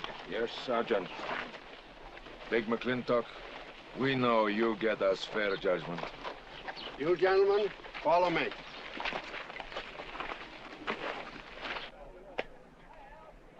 Well, Jake? GW?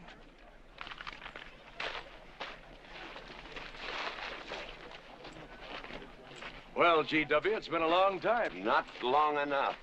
Cuthbert. Your husband is a rude man. Yes, Cuthbert, I know.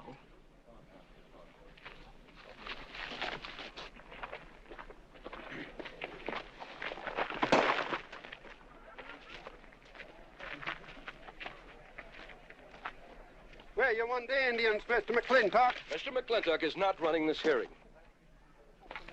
Sergeant, seat those Indians. Yes. Gentlemen, be seated. You know, the whole tribe here want to come into town. Proceed, Lieutenant. This hearing is now in session. Governor Cuthbert Humphreys presiding. Good luck, Daddy. Afraid it's a packed court. Government Edict number 826. Has ordered that the Comanche Nation be transferred from their present reservation to Fort Sill. It is the government's claim, as filed by Indian Agent Agard, that these chiefs, after being released from prison by a kindly government, did then rouse and incite defiance among the tribe against said order. It seems, gentlemen, that although some of these chiefs speak English, Chief Puma is quite at home in our language, they have chosen Mr. McClintock to be their spokesman. I speak for the Comanche. Or rather, I offer this translation. Proceed, Mr. McClintock.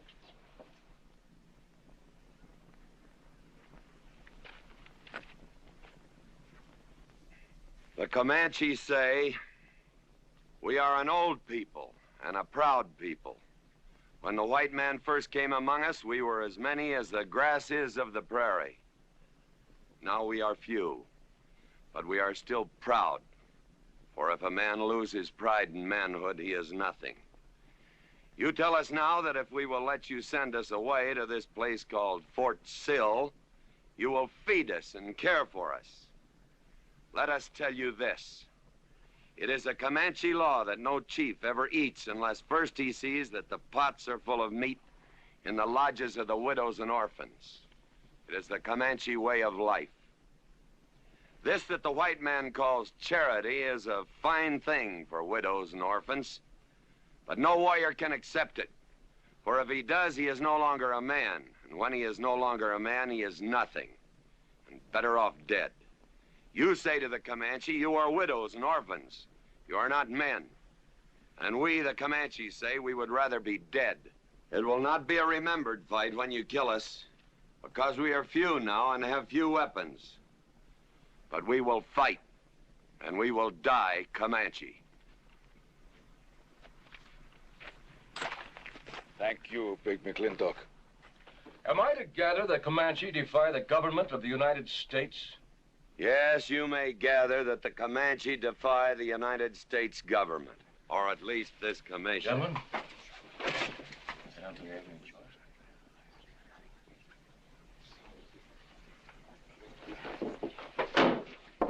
It is the order of this court that these chiefs be incarcerated until such time as the detachment of United States cavalry be made available to escort them and the Comanche Nation to Fort Sill.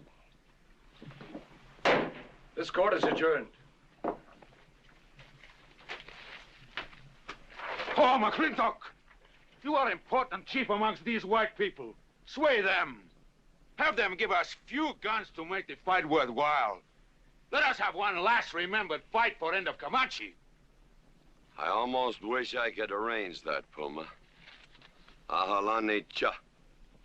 Ahalani cha. Sergeant. Yes. Let's start. Carry on. Gentlemen.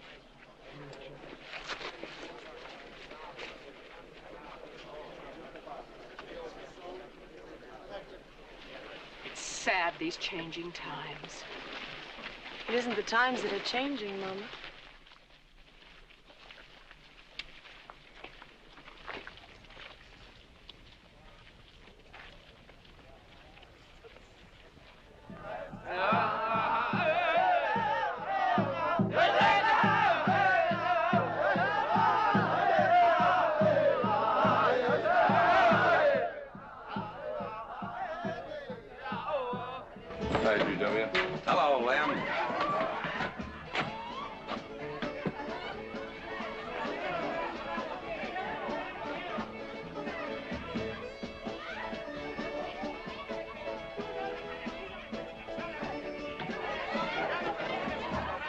Bunny? Oh, howdy, McClintock. Hey, figured you'd be belly down drunk by now. I've been doing some drinking, Bunny. Is that boxcar still on the siding? Well, sure, but... But what? I don't like it. You don't, eh? You figure if them Indians get out there and lead the cavalry on a wild goose chase, that great white father's going to get nosy. Get nosy, and he'll investigate. And when they find out how that side-saddled governor's been messing things up, they'll give those Indians a fair trial.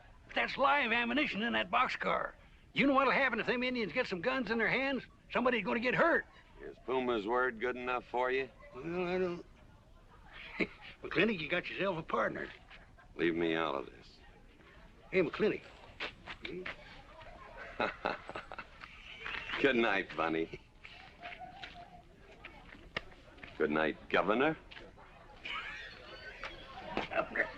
There is the Katie with her light red hair, sweet as the roses on a summer air. I'll find her somewhere while the moon is high and tell her that I love her, and I'll love her till I die. Katie Gilhooly, young master's home.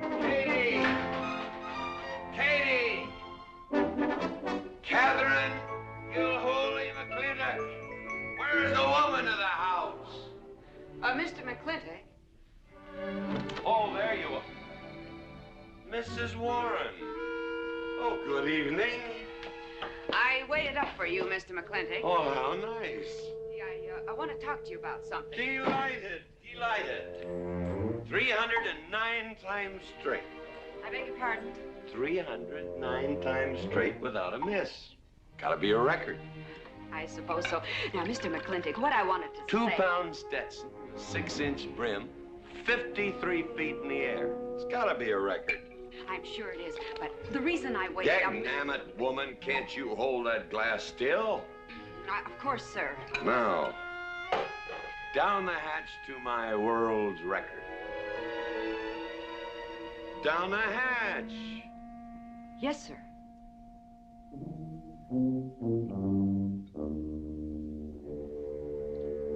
And now, to the governor of our territory.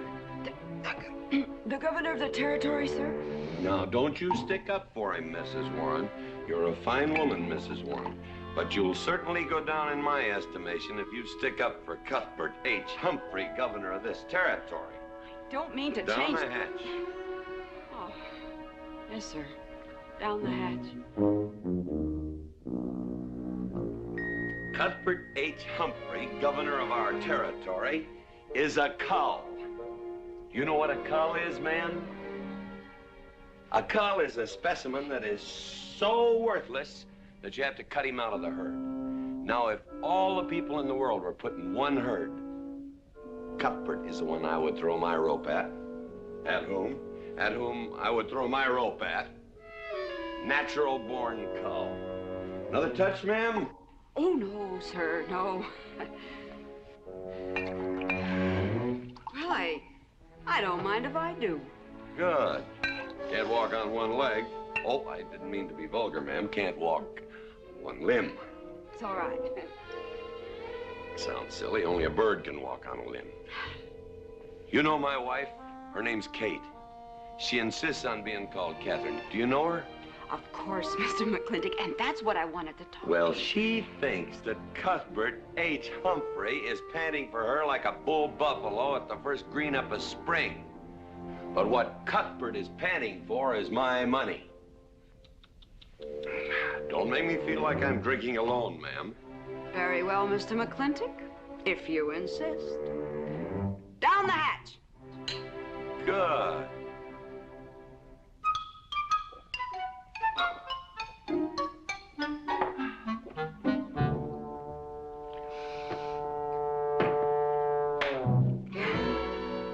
Mr. McClintock, I have something very important to say to you. Very important. That'll have to wait till the morning. Toodle. Oh, it's all right. It's all right. Betty, bye-bye.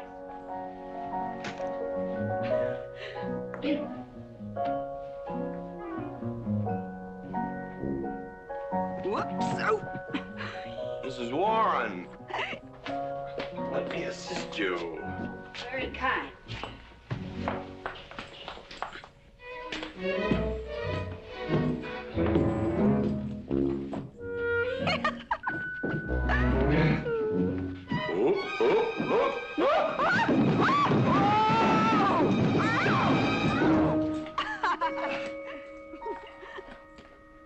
Whoops. What's going on here? Now, Catherine, are you going to believe what you see or what I tell you? Mrs. McClintock, hope you won't misunderstand. It's the first 100 women sitting on his lap that I misunderstood. Number 101 is quite simple. Now, G.W. McClintock, I have something. He's gone to sleep. Just when I know exactly what I want to say to him, he goes to sleep. I waited up to talk to Mr. McClintock. I wanted to tell him I was quitting. You see, Sheriff Lord has asked me to marry him, and... Oh, congratulations. I don't want to seem prudish, but if you are going to marry Sheriff Lord, it seems to me that you're sitting on the wrong man's lap.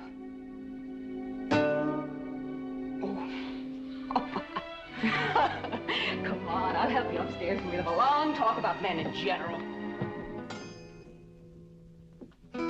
Ladies, one moment.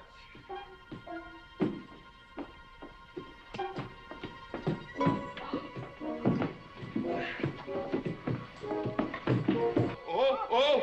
Watch out, you'll get us all killed! Oh! What?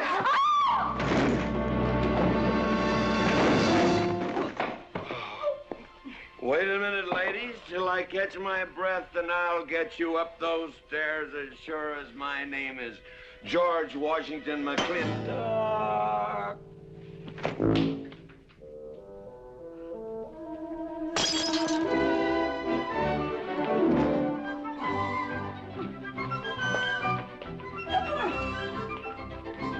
You may be quitting, Mrs. Wallace. Mrs. Ward. But not tomorrow.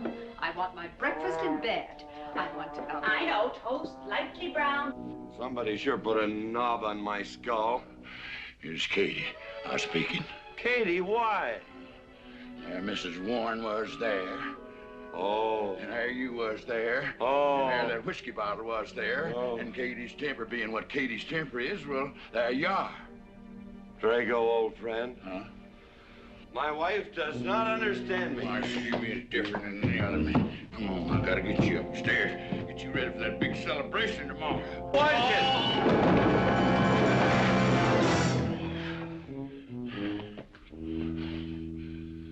Drago, I am sleeping in the den.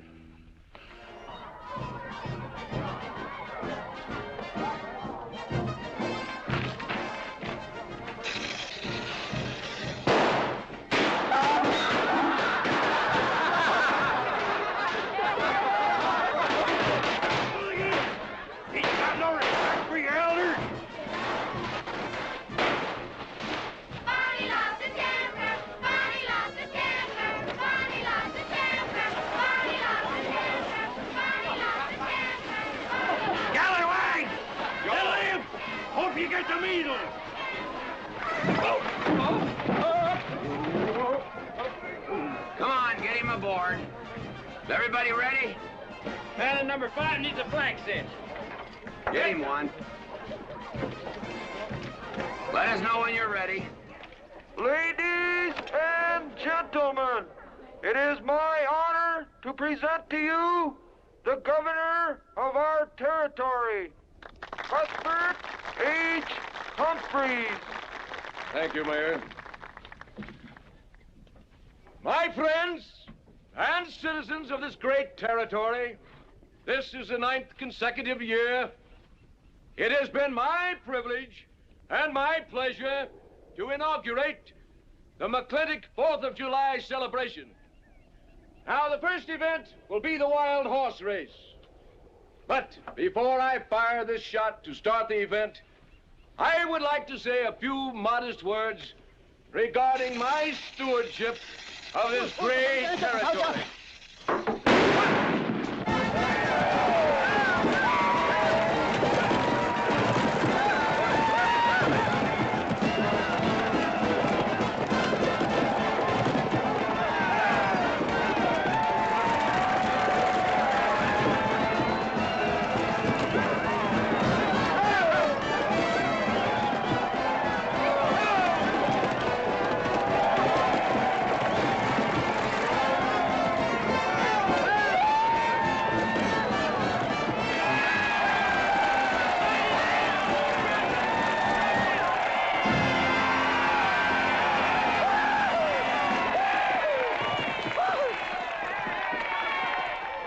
Professor Birnbaum. Gentlemen. Sheriff, here's your horse. Come on, get him on line up. Come here, King. Now, boys, you all know the rules. It's twice around the inside, once around the outside. First cowboy that hits that finish line without busting that egg is the winner. And I caution you boys about some of them eggs, because some of them eggs are last year's holdovers. All right, mount up.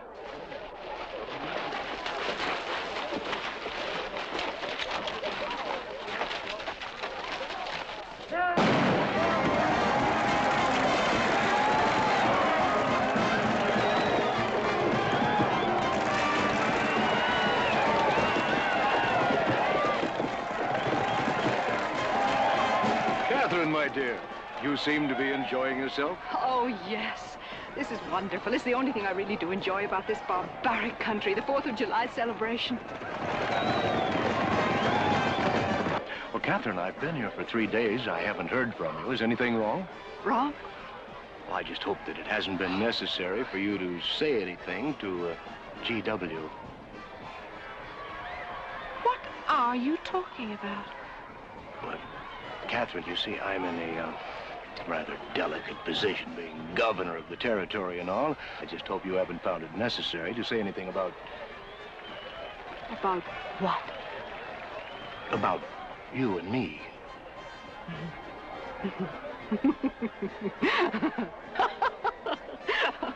Why, you pompous windbag. Do you think that you're the only man who's ever tried to play patty fingers with me, who's ever tried to lure me into the moonlight? Well, no, but I... Well, I'm a big girl and I can take care of myself. My husband knows it. I can assure you, Governor, that your reputation is untarnished. Now get out of my way.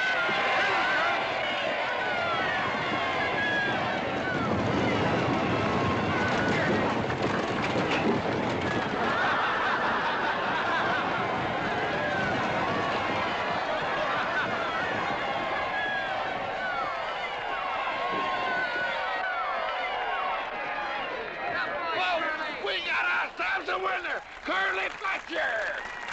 Mazel tov, Curly! Give me the egg. Disqualified. Here you go, Curly. G.W., you'll never believe what happened over there. What? You smell a beer. Well, naturally, I'm drinking beer. Ladies and gentlemen, the next event will be a contest between the two bronco-busting champions of our territory. Remember the year I rode in that event? Wore your garters to hold up my sleeves? We had a bet, and I won it. George Washington McClintock, you are a very crude man. Well, I guess so, but that was a rough horse, like to jarred my insides loose. But it was worth it. 3 beers.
so. Nothing busted but my pride. Well, that ought to even things up, Farmer. For what? Well, that sore nose you gave me the other day. Well, that ain't what's sore on him.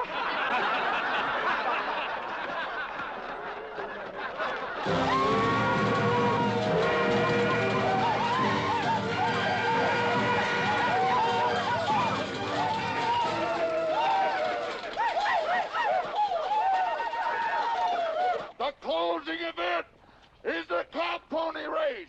The finish line is at the barbecue. So start meandering. Come on. Now, what is that, false courage? Why, you know a Douglas doesn't ever use a thing like that. I want you to get on that horse, get out in front, and stay out in front. I'll be out front, Dad. All the way. Good boy. Now remember, stay out in front. That Agamemnon's a good horse.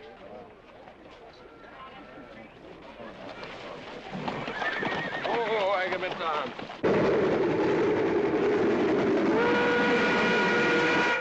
11:40 and she's on time. Oh, boy.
Whose idea was this stunt? God doggone it, they're my real book.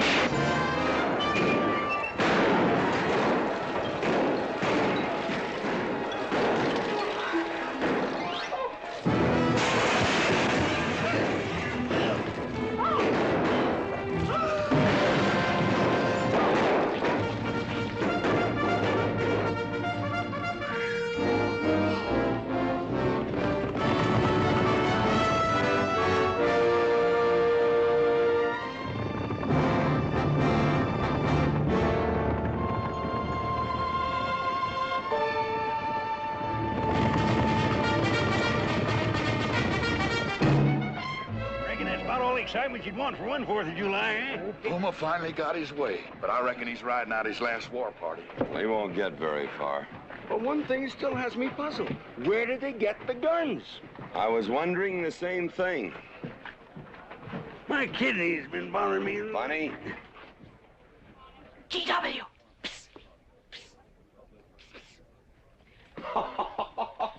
What an idiotic joke. Joke? Do you think that was a joke? Oh, shut up. You want everybody in town to see me. You look good in feathers. Oh. Dev, I think they've gone. Yeah. What are you going to do about it? What can I do? Nothing. Just like you've always done.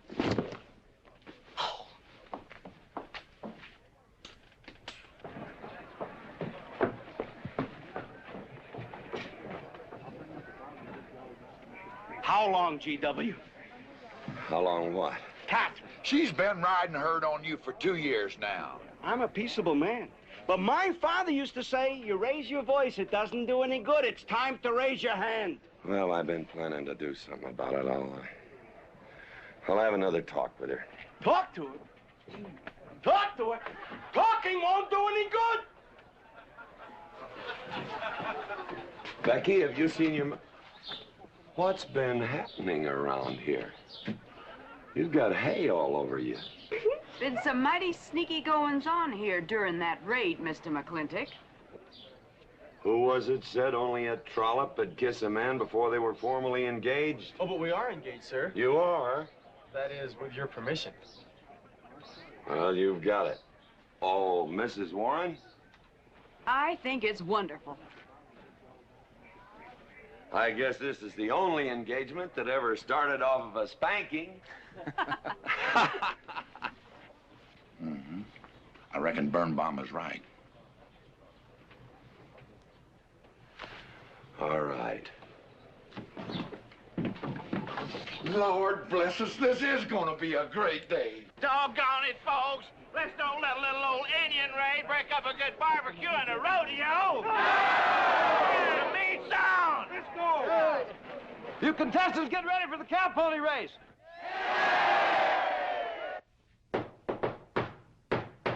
Who is it? It's me. Let me in. Not now. Right now. Are you insane? I want to talk to you. It'll have to wait. I've taken all I'm going to take from you. You are insane. You are going to tell me why you packed up, picked up, and walked out on me. 2 years ago, you remember, you came home from Denver with lipstick all over your...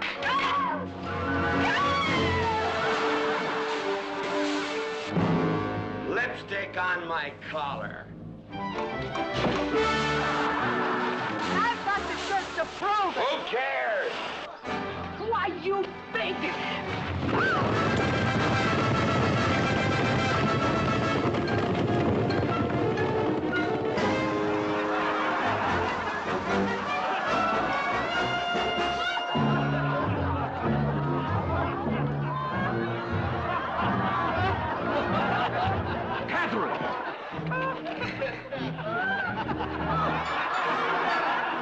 GW, you are a ruffian.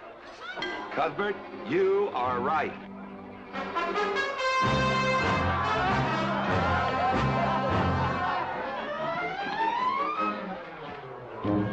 Well, what kind of a family is that? The best. And danger, son. Who won the race? Who cares, Ingrid? History's being made.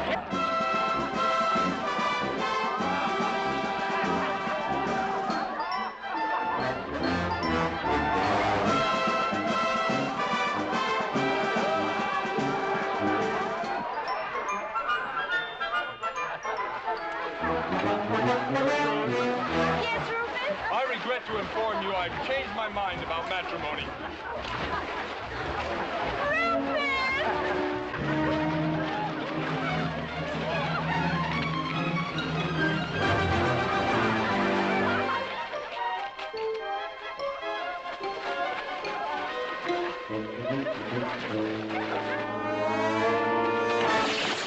Hey, Mrs. McClintock!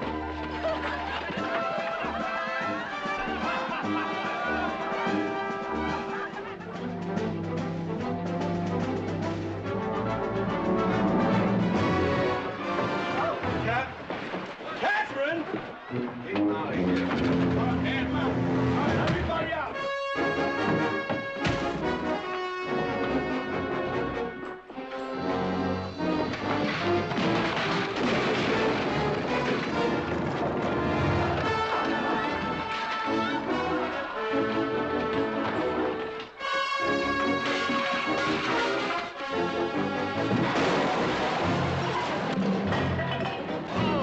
Looks like GW's buying out the whole store. I'm afraid you're right.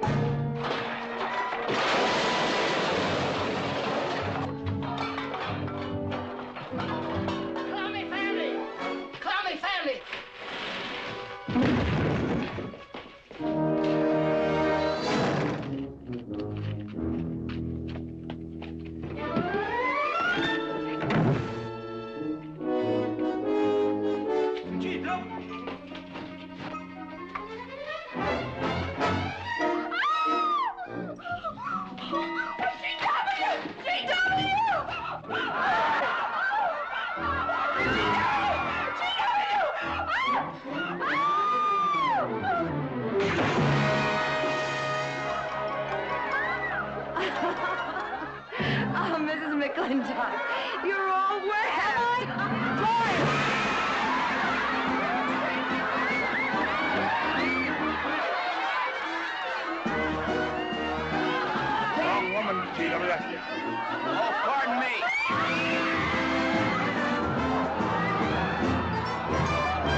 If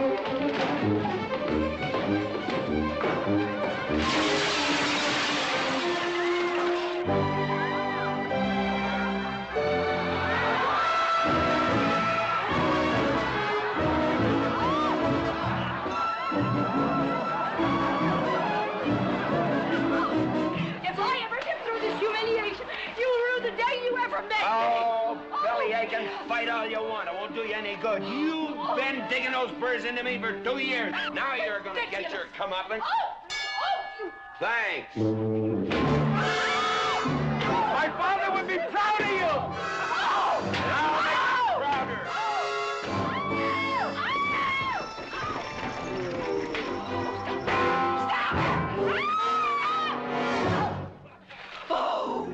Keep it. You may need it. Now get your divorce.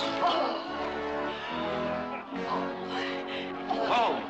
Don't spare the horse. Home. You heard me. Don't think you're going to get rid of me that easy. Yeah.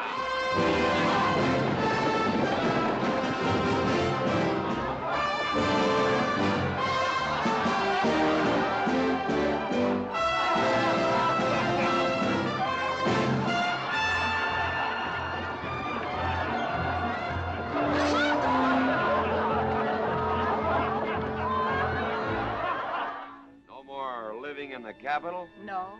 No more Newport in season? Nope. No more dancing at the governor's ball? No, GW. Happy days! 310 times without a miss. That's a record.